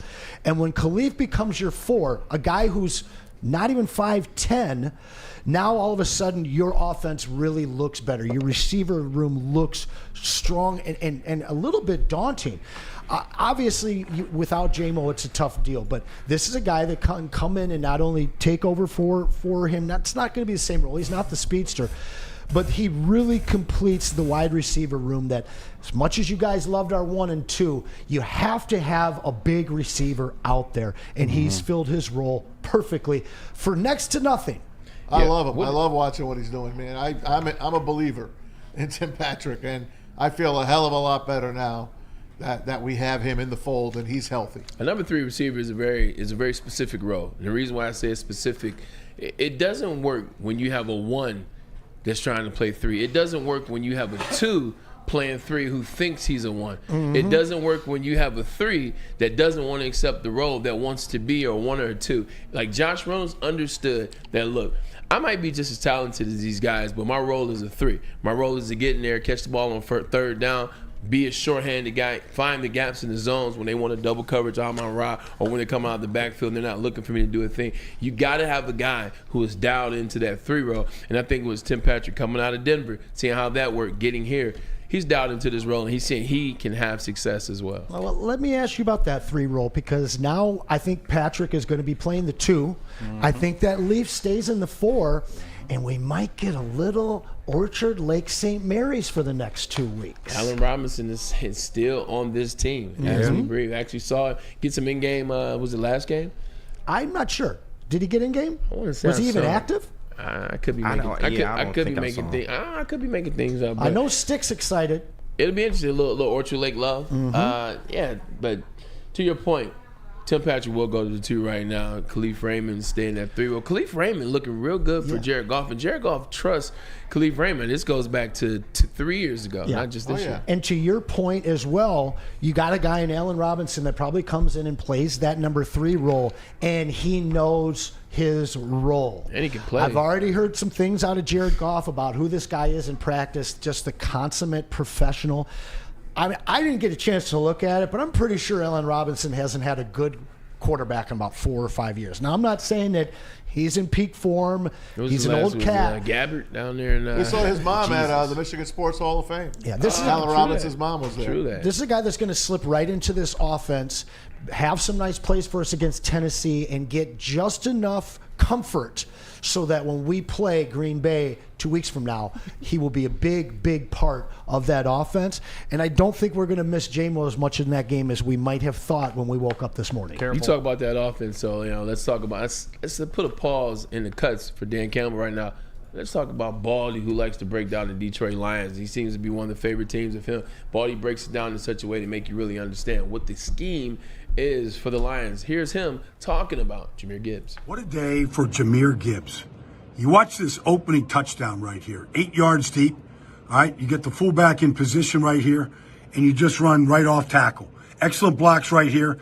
But then his ability right here. You pick up the block, and here comes Cade Bynum. Bam, 1 foot in the ground, gone.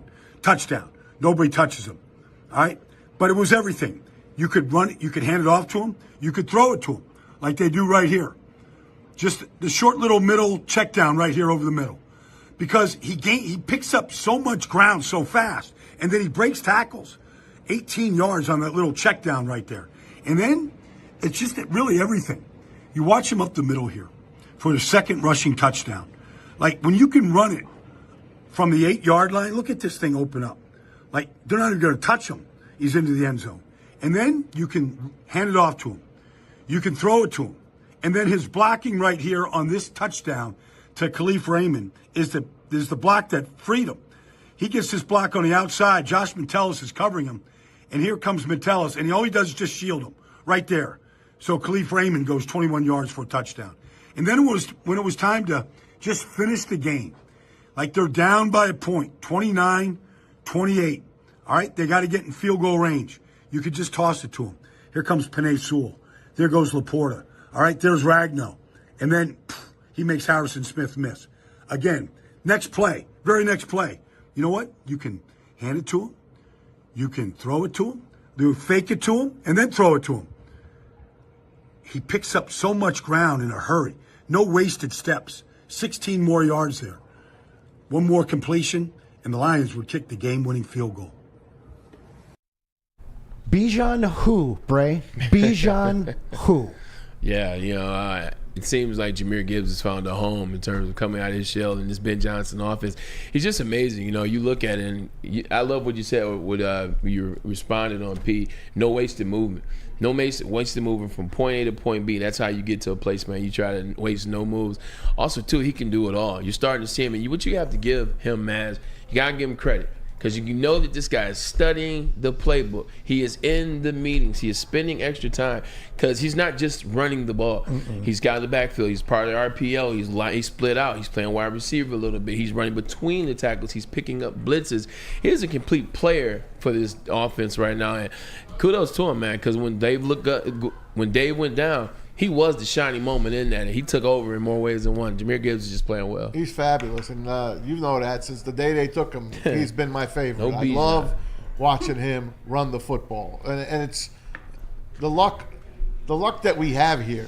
You're not even using him to his full abilities because he's not in the game as much. For sure, you have a David Montgomery, for sure, and you have those receivers, and you have Sam Laporta. You're allowed to spell him. It's riches. Yeah. Offensive riches on this team. These guys don't know how lucky they are to be on this team. An embarrassment of riches. That's what I was thinking about. No doubt. And it's funny when you look at it on other teams because Baltimore has their version of Thunder and Lightning. Look, Justice Hill, you see when he gets in the game, man. He's a real good back. He's really good out of the backfield. Had a touchdown last night receiving. Derrick Henry had a touchdown receiving as well. They're about the only other duo that I look at in the same light because they know how to use their Thunder and Lightning. I think the difference with Justice and Gibbs isn't every down back. But Gibbs, and Gibbs just has amazing vision as a running back, which I don't think that Justice has. No. He's fantastic receiving the ball, though. Yeah. Can I compare his vision to somebody who is very, very impressive, and that's Saquon Barkley? I know they're two different players, but they see the field the exact same way. You can just tell the way that they run. How fun is it to see him run with an actual offense? Yep. And that actual offense is led by my man Jared Goff and Baldy. He tells the breakdown number 16 as well. So on 2nd and 11, the Vikings show Jared Goff this blitz zero look right here. But they have an excellent job in protection right here. Slide protection. They pick up Van Ginkel. Goff looking left, but he's got time now to come back over the middle to Amon-Ra St. Brown, who's running this go route. The Vikings blow the coverage. Jared Goff makes him pay. Like, the protection was the key. Goff had time to look left, look right. I think the Vikings blew the coverage, but regardless, Goff had time to find his favorite target. Goff threw one bad pass all game, and it was the one to Khalif Raymond where he had him wide open early in the fourth quarter. And that would have broke the game open. That was just the defensive end almost got a piece of him, so he had to throw it like that. Yeah, and you're right, and he let him just out of bounds a little. Other than that, he was near perfection. Yeah. Perfect. Yeah, he was. Like I said earlier, Hutchinson is the number one guy for Aaron Glenn. Jared Goff is the number one guy for Dan Campbell and Ben Johnson. Here's Dan. I'm just not surprised, I guess, is the best way to say it. Like, I hear these numbers, and I'm just like, yeah, he's playing good. I mean, he's a good quarterback. And so I don't really see this like I'm blown away. Like, I expect that from him. He's playing at a high level, and there's so many little things that he does. Like, we put a ton on his plate this week. Like, we put a ton mentally. Like, we asked him to do so much, particularly on third down, because this is such a unique defensive scheme that we faced, and the amount of pressure. And man, he handled it so good. And because of that, that helps the rest of the team. It helps the rest of the offense perform at a high level. But I just, like, to me, that's him, man. He's playing at a high level. He's a damn good quarterback. He's competitive. He's tough. And, man, he's very accurate. And once again, when it's crunch time, the guy just, his heart rate just levels out. He doesn't get frazzled, and he makes big-time plays for us. And hey, man, I'm glad he's with us. I'm glad he's ours. Braylon, the last 3 weeks, he's 58 for 68, 887 yards, 7 touchdowns, 0 INTs, 3-0, and a staggering 153.1 QB rating. Jesus. Ladies and gentlemen, he's in that MVP race. He is the MVP of the NFC. Yes. And Lamar is the AFC MVP. I like it. It's that's it. And it may come down to record who gets the award. But Dan spoke to something in there talking about his composure and his calm. I'm watching the Jets, right? And I've become a fan of Aaron Rodgers and his outspoken nature.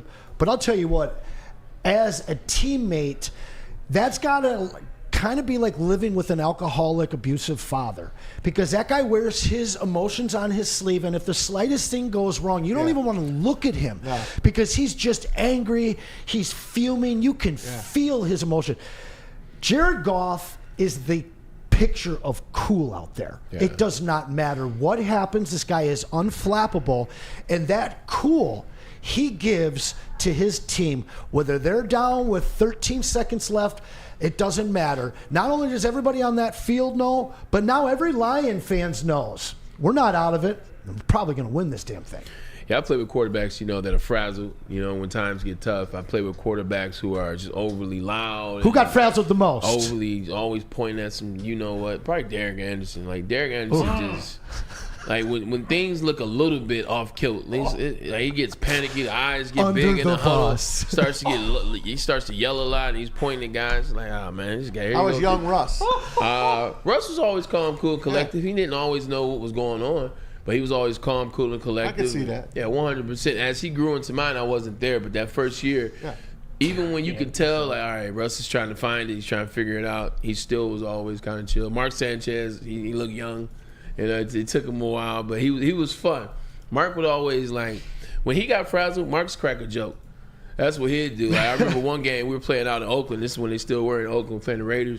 And, Mike has hypoglycemia, so he's got to eat something, whatever. He hadn't eaten anything all game, and he snuck and got a hot dog. And he was, like, sneaking and eating a hot dog. And they caught it on national camera, so they showed it all week. So the next game, we're losing to Buffalo or Miami. I think it was Miami, the Dolphins. And he's in the huddle, and I don't know. Matter of fact, Maz, it was the game when Ted Ginn had 2 back-to-back kick returns in the same quarter for 100 yards. Terrible. I had 2 touchdowns in, but anyway, we're in the huddle, we're losing, and Mark's like, he said, "Okay, guys, I promise I ate already. I don't need to sneak and get a hot dog." But he just had that way of, in those moments, knowing what the right Willie thing Horton? was to Do you say. know the Willie Horton hot dog story? No, it was one of them. I'll tell you that off the air, man. Yeah, That's it's like a good ballpark hot dog. They stole out of the audience, man. Somebody went and got it for him. Get the ballpark. I can't tell the Willie Horton story on. No, because it's off topic, so I don't want to. I don't want to stall the show. I got you. Did Mark ever see how a professional thinks? Did Mark ever get in the huddle, like look around the stands and say, "Ooh, check out section 128 over there. You see that cutie over there?" I can't put my boy business out here like that. You know what I'm saying? Sounds like that's a yes, man. I don't know what you're talking about. That sounds like a yes to me. Because I know that guy. Out there. He was like a king in New York. That guy. Yeah, he was dating. Yeah, he's dated some people. Oh yeah, boy. He's dated some things. It's funny, like going out on dates or going on like you meet up, and you just never knew he was gonna bring. Oh, he wanted them. You never knew he was gonna bring. He got a stable. I'm just saying, Stable, I rolling wasn't no slouch myself. Speaking of those slouches, we've talked so much about this offensive side of the ball, man. It's that defensive side of the ball, and people had to step up with Aiden out of the game. You needed people to come to play, and one of these guys that just always finds the right time, and it's the big moments to play. It's Brian Branch, and you saw him yet again have an interception right when it looked like Minnesota was starting to run away with this game. It was a beauty of a play. He set him up the whole time. Here's Brian Baldy. Excuse me, this is Dan Campbell talking about Brian Branch, his star safety. And also, AG's putting me in hella positions to make plays, so it's really 70% him, 30% me. How much was this team looking to step up in Hutchinson's absence, as a defense as a whole as well today? Oh, huge. We knew, coming to this game, Hutch is a big piece for us, and everybody got to pick up their slack. And, we're going to have to do that for the rest of the season. Hutch is not just out for like 2 games, 3 games. He's out for the whole season. So it's going to have to be like that for the whole season. Just tell me about how big this defense came up late. Shout out to our guy Woodward for that. Eric Woodyard on that. Woodward on Woodward. Yeah. Branch is the man. He's your guy, man. He's your MVP on defense right now that Aiden's out. He's it. He is your defensive MVP of this team. I would almost call him the leader of this team. One of the best safeties already in football. And that day, I said it a million times. I'll say it again. When he waited around on day 2 of the NFL draft to hear his name called, and he came out there, that told me everything I needed to know about this kid. That all those teams ahead, boy, did they screw up not taking this kid. Yeah, we talked about that in the offseason. We talked about it when Anson, I'm sure you were part of many conversations that we had from March until the season started. But we were losing CJ and one thing that CJ did, whether it was get hurt, not play, and then because he got hurt, he didn't play. But what he did was he sparked that emotion on defense. He was the one that kind of talked that, and had everybody fall in line and everybody else got a little more confidence. Kirby Joseph started talking a little bit more. The defensive lineman started talking a little bit more, and it became a thing to play against that defense. You might have success, but you were going to have to hear about it. You were going to, face some guys that were dogs, if you will. When he left, who's going to step up? Who's going to be that guy? We all said Brian Branch is going to be that guy that we estimate is going to step up, and boy, has he stepped up for him. You're right, man. He's that catalyst, and I think even when Aiden's here, 32 will be the one that you hear. 32 will be the vocal leader for them, kind of like when I was with Seattle. Like Earl Thomas was the guy. Like Earl Thomas was the leader. I don't care Legion who of Boom. Earl Thomas was the guy. I think Brian Branch will be the same guy. I hope so, man. I love everything about this kid. And one of the guys in the chat reminded me today is his birthday. Brian Branch. Happy birthday, BB. Happy birthday to Brian. Back-to-back game balls, right? From Dan Campbell. He said, "Get back in here, BB." Threw him a game ball. It's back-to-back game balls. That's cool. Now, BB to me really kind of seems more like the play on the field leader. And I think that Carlton Davis has been that vocal guy that stepped up, that's brought that swagger. Brian Branch doesn't need to do any talking. I tell you what, Carlton Davis better stop getting these damn penalties. Because I'm watching the penalties, and it's funny. I play wide receiver, so I'm always looking at DBs lying like they always do. Liars. What does he do every freaking time? Oh, man. And you watch the replay, you're like, Carlton, you held the All over brother it. for 10 yards. Yeah. Like you grabbed his face mask, they ain't even call it. Yeah. Like I know you just settle down just a little bit, man. Settle down just a little bit. He's playing hurt, don't forget. Do you think that That don't mean you gotta get penalty after penalty. Listen, the Lions have become a far more physical defense than we've ever seen this team, and it's because they have the personnel now. And I think it took probably a month for the NFL to kind of catch up with that. But you're seeing less of those penalties against guys like Tyrion and even Carlton. I think that by playoffs, when they kind of swallow that whistle a little bit, this physical play that we've seen from them, this hands-on play, I think it'll only benefit them. I agree, and I think part of that, as we're about to go to commercial break, I think part of that success that they have on defense and that attitude, it stems from how they stop the run, and they're able to stop the run because the offense has been putting up points for the better part of 2.5 years now. No doubt. Jared Goff and Ben Johnson have been putting up points and putting other teams in bad situations to where they got to pass to keep up pretty much the whole second half. It makes it that much easier for the defense, and stopping the run is what they do best right now. Let's get a couple messages, and let's switch. We got a big game coming up this week.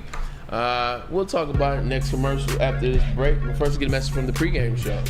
Listen, Sundays are for Woodward Sports. We are starting your morning off right with Woodward in Maine, featuring one of the old school greats and one of the new school greats, Terry Foster, and our very own Matt Broder. That's brought to you by Tangerine Space Machine, Taller, your local long drink, Sabbath Coffee, and Tullamore Dew Irish Whiskey. But they weren't done with that. They're also sponsoring our party right after that. And that's our pregame show with Theo Rule and my man, Sean Belizean. Make sure you tune in before game. Get your fantasy lineup tight. Find out what's going on with suspensions and injuries and possible trades. And get your Sunday going right here with us at Woodward Sports and the pregame show. Hey, someone stole my bell, by the way. I'm going to get to the bottom of this. Hey, start with the Salvation Army's Red Kettle campaign, all right? Visit registertoring.com to sign up for some shifts. You'll have the option to choose a 2-hour session at a physical Red Kettle site. Thank you, Anson. Or participate in a virtual bell ringing right from home, and you can start raising funds right away. Virtual bell ringers start right now. Traditional bell ringers, you got to wait till November 7th, and that's a Friday. It runs through Christmas Eve, excluding Thanksgiving and Sundays. To sign up for volunteer shifts, visit registertoring.com. It's the Salvation Army Red Kettle campaign. Can't get enough Lions coverage? Make sure you catch all Woodward sports shows every game day. Wake up with Woodward in Maine, giving you the latest insight into the Lions locker room and press conferences. Then join the Lions pregame show, highlighting key matchups, injuries, and what to watch for during the game. Follow all the ups and downs of the live game action with our Woodward Watch Party live on YouTube and woodwardsports.com. After the game, check out the instant fan and host reactions with the Lions postgame show. Every game, it's wall-to-wall, kneecap-biting, high-fiving, chest-pumping Lions coverage. Hell yeah! Only at Detroit's #1 sports network, Woodward Sports. Woodward Sports, let's go! Stop searching for a vehicle and start finding one. Les Stanford Chevrolet Cadillac makes it easy. We harness the power of multiple dealerships and own the biggest selection of GM brands in the area to get you the car you need. With the Les Stanford Group, you'll have access to 4 different dealerships, providing you with more makes, more models, and more choices. We're connected to more than 1,000 vehicles. And with so many high-quality CPO vehicles available, you'll find new car quality at pre-owned prices. You can start and end your search at lesstanford.com today. A network for the city, by the city. Woodward Sports is Detroit Sports. Prove that you can get just as strong at Planet Fitness. We're seeing if people can tell the difference between our 75-pound dumbbell and a 75-pound dumbbell from an overpriced competitor gym. Okay, the old flick test, that never fails. There's literally no difference.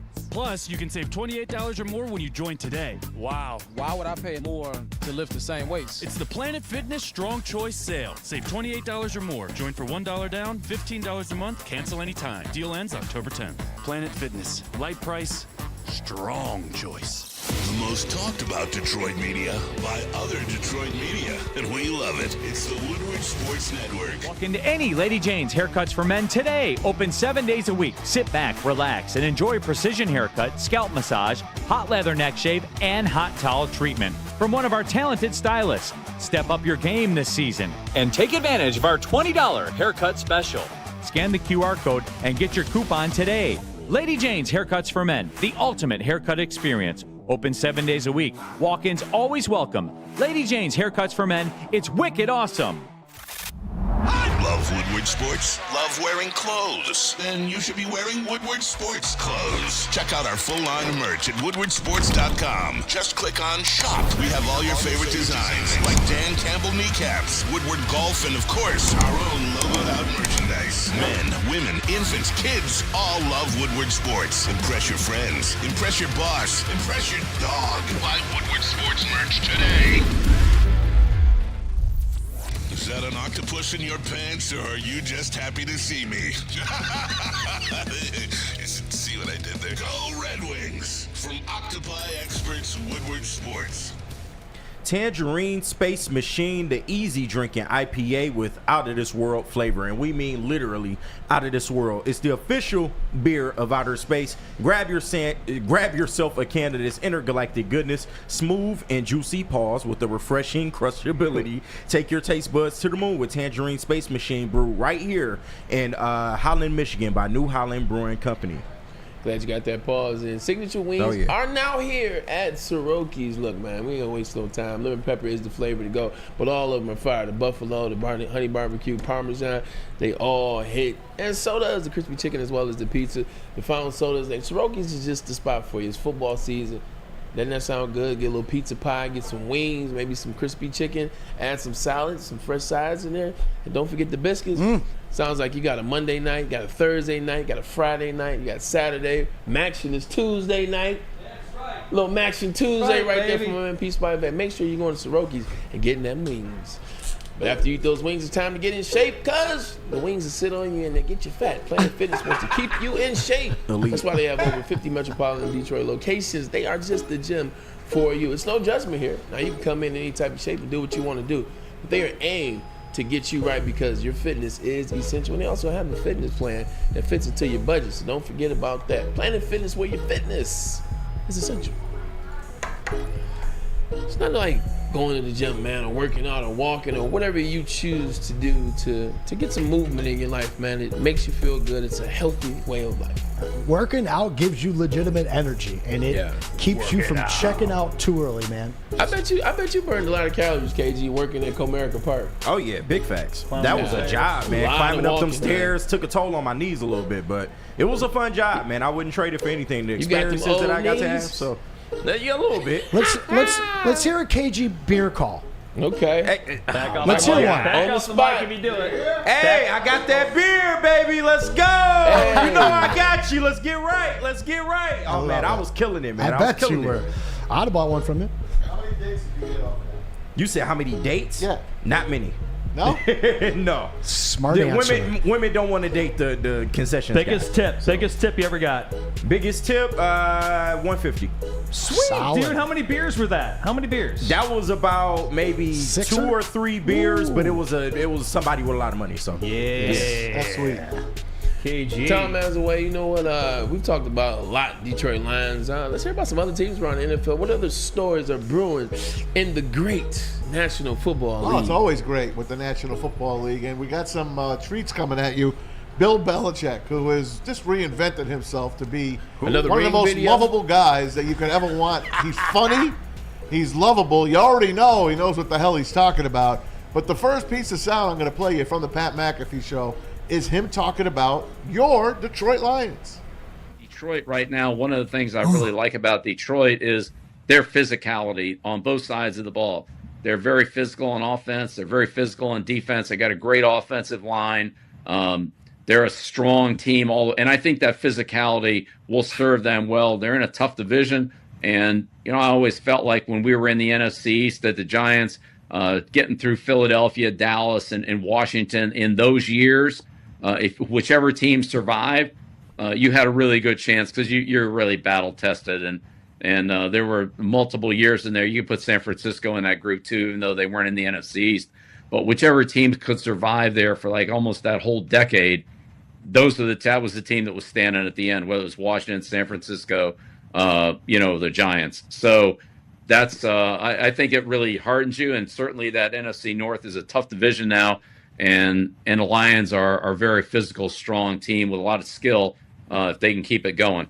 How about the Lions being one of 3 teams mentioned there that could potentially go? Love it, Way Coach. to go, Oh, Foxy. all right. Bill Belichick loving some Lions, calling them the Kings of the North. Well, I put those words in his mouth, but that's it. You know, he also talked about the Giants. I don't have that sound for you, but he kind of just laughed, unfortunately, at the Giants. He basically said, they let their best player go, Saquon Barkley. We all knew he was going to the Eagles. He said that. The league knew he was going to the Eagles, and their GM instead saved a couple of $1 million, and he got, I guess he got some offensive linemen. They all start laughing. He's like, the line's really not that good. They got some undrafted free agents there. He was just killing them, and then he got to he just killed them, absolutely killed them. That brings me to him on the New York Jets. Braylon, oh my God, you're gonna love this one. Boy. This is Bill Belichick on the McAfee Show on the New York Jets. This now is a man who loves the New York Jets. Loves them. Ladies and gentlemen, the greatest coach of all time and the greatest general manager of all time, Bill Belichick. Coach. Good, Pat. Good. How's it going? Good. Hey, go ahead. You're a little too hard on me on those Jets. I thought Coach Law did a good job with that team, rebuilding the culture and all that. Last 2 weeks, I don't know. I don't know if they were a lot better on defense when he was there. Okay, so is that something that maybe is not being talked about? Is the absence of solid defensive strategy with how their entire playing? And what are your thoughts on this Jets season? They're seemingly going all in here. 2-5, whatever the record is, not great at this standpoint. You think they have enough talent to turn it around, or what are you seeing from this Jets team? Well, I just don't understand the head coaching move. That's all. But I mean, the Jets are the Jets, and Woody's Woody, so Woody's Woody. He's an ambassador. He's an ambassador, Johnson. Not Wood, ambassador Johnson. Bill, obviously. Yeah. So is this a big AFC East show today? Is that the story? Oh man, he is. He lays it out on the Jets. Remember, he was a Jets head coach for 18 hours. And he basically resigned his position on a cocktail napkin. So he's not a big fan of Woody Johnson. A lot of people aren't. Aaron Rodgers probably is a big fan of Woody because he brought him over here. But Aaron Rodgers starting to get asked the questions again. How do you keep it together, A-Rod? How do you get everybody to keep the belief in? It seems like a lot of the same mistakes. Stop listening to you guys. Number one. Number two, got to be accountable, I got to play better. That's the key. I got to play better. We got to find a way to run the ball better so we can action pass. I thought did some nice things in the passing game. Brees obviously had a couple of really nice ones. Spread the ball around to Tay, G, and Allen. Mike had a nice conversion. But we got to run the ball better, and I got to play better. I don't get it.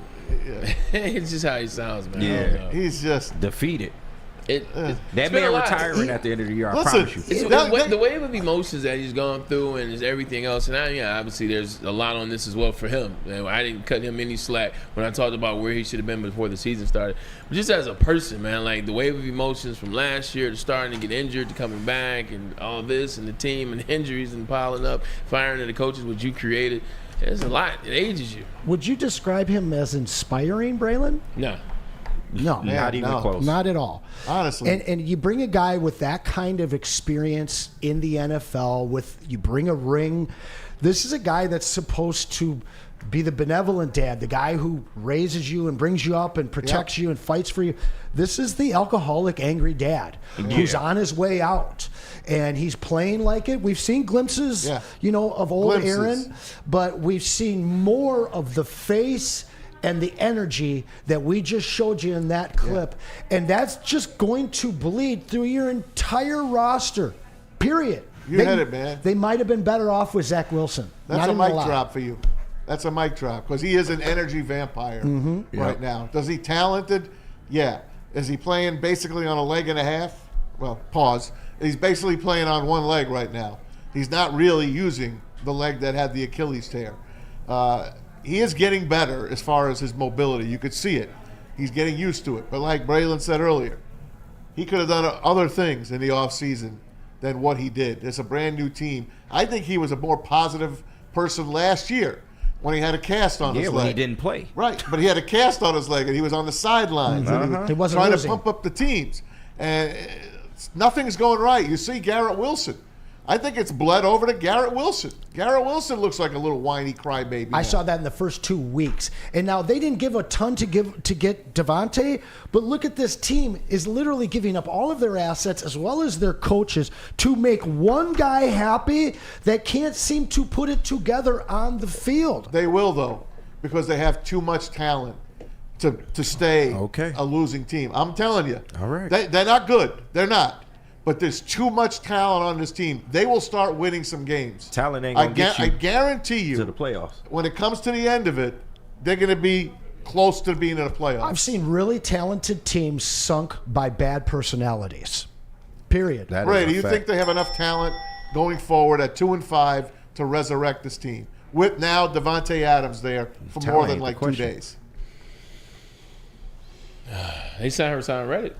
Yeah, he's back. It's on. You know, it's going to take him a month to get ready. That's true. He plays Russian. At the end of the day, all you got to do is tell him go get the quarterback. That's kind of all he was playing anyway. Yeah. They waived all his fines. Yeah, of course. He signed like a partial deal, so he'll be a free agent again next season. Convenient. The talent ain't the problem with them, though. I think they can. And the reason why they can is their schedule and the season. You look at that division, they could definitely beat the Buffalo Bills. They definitely could beat the Miami Dolphins. They definitely could beat the New England Patriots in that division. And then I think they will get better. They got some games coming up. I think they can win. A lot of tough games they played over. So I think they can. We'll just see. What does 8 want to do? Right. What does 8 want? Does he truly want to get there? Does he truly want to lead? Or does he want to find excuses and ways to blame? It takes a couple of wins to get you going. It does. They can't get on a roll. It does. And I think part of me having love and faith for them is because they're Jets. But yeah, I still think they can. There's something there with 17. There's something there with 8. 1 + 7 is 8. I don't know who's corny. But me and one more break in. That's what we do. Stop listening to national media. Stop listening to the Aaron Rodgers love. I told you from the beginning of the preseason, this is not a playoff team. I know that you guys say they have all this talent, but they got a good defensive line. They got a couple of guys in their backfield. Good running back play, wide receiver. That's it. Yeah, but the problem is their division sucks. So part of it is not like they're in a good division. So I think part of me thinking they can get in, like, it's the New England Patriots and the Dolphins. And then which Buffalo Bills team are you going to see? They don't want to see the Bills toward the end of the year, though. I promise you. Mark Cooper did look or good, a healthy man. Tua. All right, last break of the day. Let's make Pete happy. Look, the Boys and Girls Club of Southeastern Michigan, the 3C Sports League. It's time to get the kids out of the house, off the couch, off the electronics. Get them outside, man. 5 to 14 are their ages, and all coaches undergo background checks. So the kids are going to be in good hands, good coaches to cheer as well as the football. 4 cities involved, and also there are multiple sports throughout the 3C Sports League. Football is the one we talk about now, and so is cheer. But they do baseball. They got basketball coming as well. Going to be a fun winter. You want to be a part. So you register at bgcsm.org. And the post-game show, you know what should tell you about the post-game show is a guy that is one of the stars of the show, and that's my man, Anson Wells. No. Yes, sir. Or I can tell you about it. I got it. Hang on, It'll take me a second, though. Hang on. You guys are switching over to me, huh? We'll switch over to you, bro. You talk about that. All right, listen. If you haven't been to Hayes Lounge in Shelby Township yet, you've got to check it out. It is the premier destination to watch any ball game. But on game days, you can come and watch the Detroit Lions with us. Join the heavyweights during the watch party. And again, this is provided to you by Sabbath Coffee Roasters, Taller, New Holland, and Siroki's. They'll be watching the game and commentating throughout the entirety. Afterwards, join myself and Stick for the most watched show on Woodward Network, the post-game Lions Show. We'll be breaking it all down, having some fun, taking some calls, and seeing if Neil Rule and Stick owe our fans some money. They're making some bets on there. Come and join us every game day for the post-game and watch party. Can't get enough Lions coverage? Make sure you catch all Woodward sports shows every game day. Wake up with Woodward and Maine, giving you the latest insight into the Lions locker room and press conferences. Then join the Lions pregame show, highlighting key matchups, injuries, and what to watch for during the game. Follow all the ups and downs of the live game action with our Woodward Watch Party live on YouTube and WoodwardSports.com. After the game, check out the instant fan and host reactions with the Lions postgame show. Every game, it's wall to wall-to-wall, kneecap-biting, high-fiving, chest-pumping Lions coverage. Hell yeah! Only at Detroit's #1 sports network, Woodward Sports. Woodward Sports, let's go! To prove that you can get just as strong at Planet Fitness, we're seeing if people can tell the difference between our 75-pound dumbbell and a 75-pound dumbbell from an overpriced competitor gym. Okay, the old flick test, that never fails. There's literally no difference. Plus, you can save $28 or more when you join today. Wow. Why would I pay more to lift the same weights? It's the Planet Fitness Strong Choice Sale. Save $28 or more. Join for $1 down, $15 a month, cancel anytime. Deal ends October 10th. Planet Fitness. Light price, strong choice. A network for the city, by the city. Woodward Sports is Detroit Sports. Any Lady Jane's haircuts for men today. Open 7 days a week. Sit back, relax, and enjoy precision haircut, scalp massage, hot leather neck shave, and hot towel treatment from one of our talented stylists. Step up your game this season and take advantage of our $20 haircut special. Scan the QR code and get your coupon today. Lady Jane's Haircuts for Men, the ultimate haircut experience. Open 7 days a week. Walk-ins always welcome. Lady Jane's Haircuts for Men. It's wicked awesome.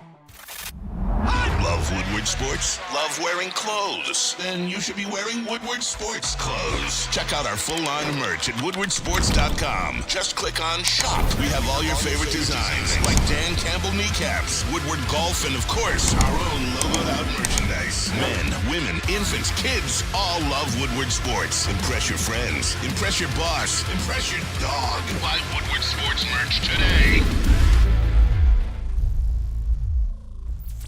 Is that an octopus in your pants, or are you just happy to see me? See what I did there? Go Red Wings! From Octopi Experts, Woodward Sports. And let's go to that WSN merch shop.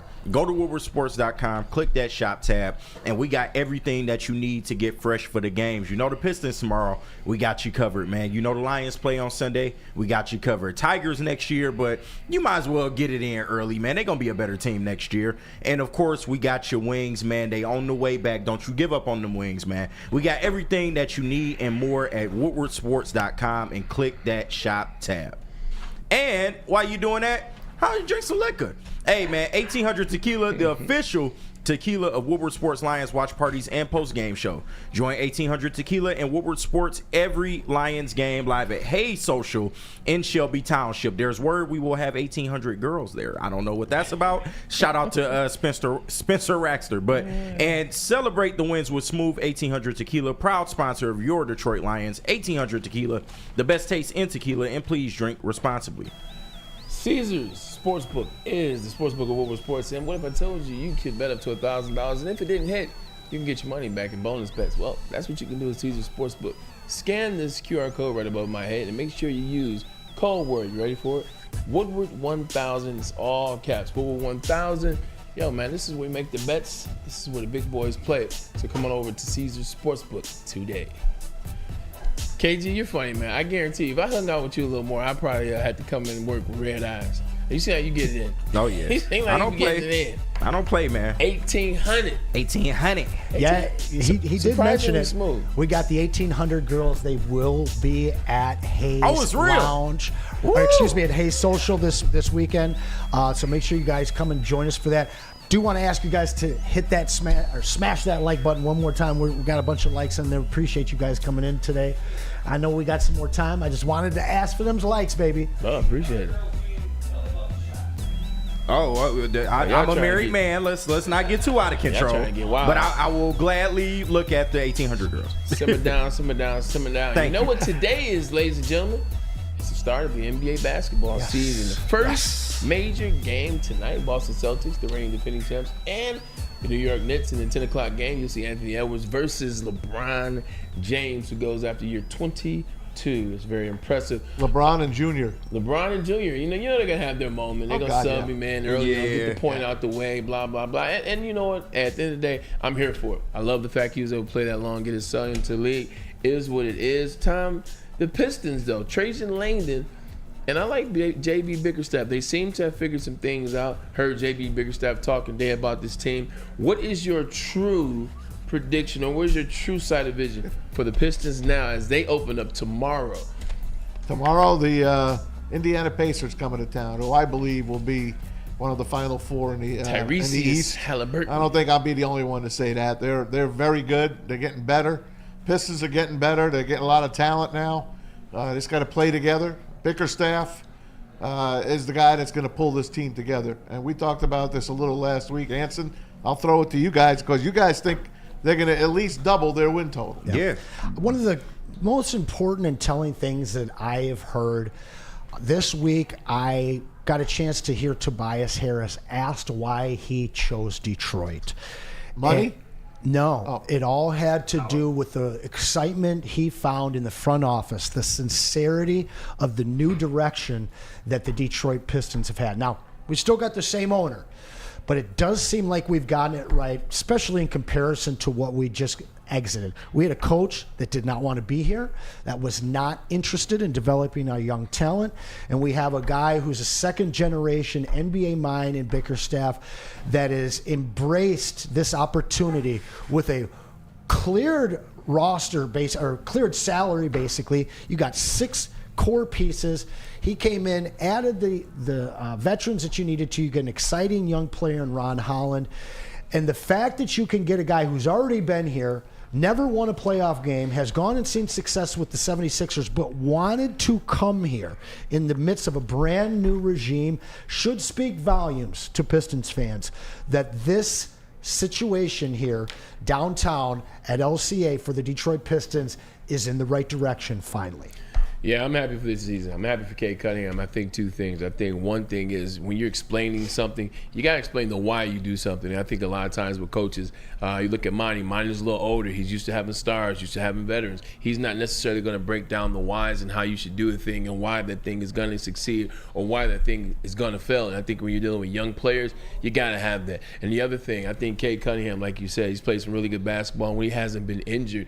And the way for you to get respect from your peers, the way from other players to respect you, is to win. It doesn't matter about the individual accolades. It doesn't matter how good you play, what your stats are. It matters if you win. And I think they're putting him in a position to win all the way around. And I think Cade Cunningham will get a lot more respect in this NBA. Everybody know the boy can ball. Oh, yeah. But it's another thing when you're able to be a leader of men, you go out there and you win some games. So I'm excited to see what it is. I think the Pistons, 30 is my number. Like, I think it's under that. I think it's under that, but 30 is the number that I'm going to stick with. We getting people to come around, man. You saying 30 now, I'm hearing 30 wins. Spenny just walked in. He put money on 35 wins, and man. Spenny just walked in looking damn good. Could you step behind Maz and just remind our chat what is going on this weekend? We appreciate you for... We did not get a chance to get there. This is our segue. Tomorrow. Oh, okay. You and I in tomorrow. We're going to talk about Michigan versus Michigan State, and I'll start it off by saying... I'm glad the game is in Ann Arbor because what I've seen out of Michigan State and Michigan, I've seen enough to know that I think the team in East Langston might be a little bit better, but haven't made my decision yet. We'll talk about that tomorrow. Appreciate you guys for joining us. Anson Wells, always a tremendous job. I'll see you again tomorrow, like we said. KG, great out of you. Pete, my man, jumping in the combo today, bringing some knowledge. I was ready to go today, baby. Appreciate that. I woke up today and chose violence. Always. I'm pretty sure that was Maz. Right. Pete, one last thing. Shut up. Shut up. We appreciate you guys. We'll see you guys tomorrow.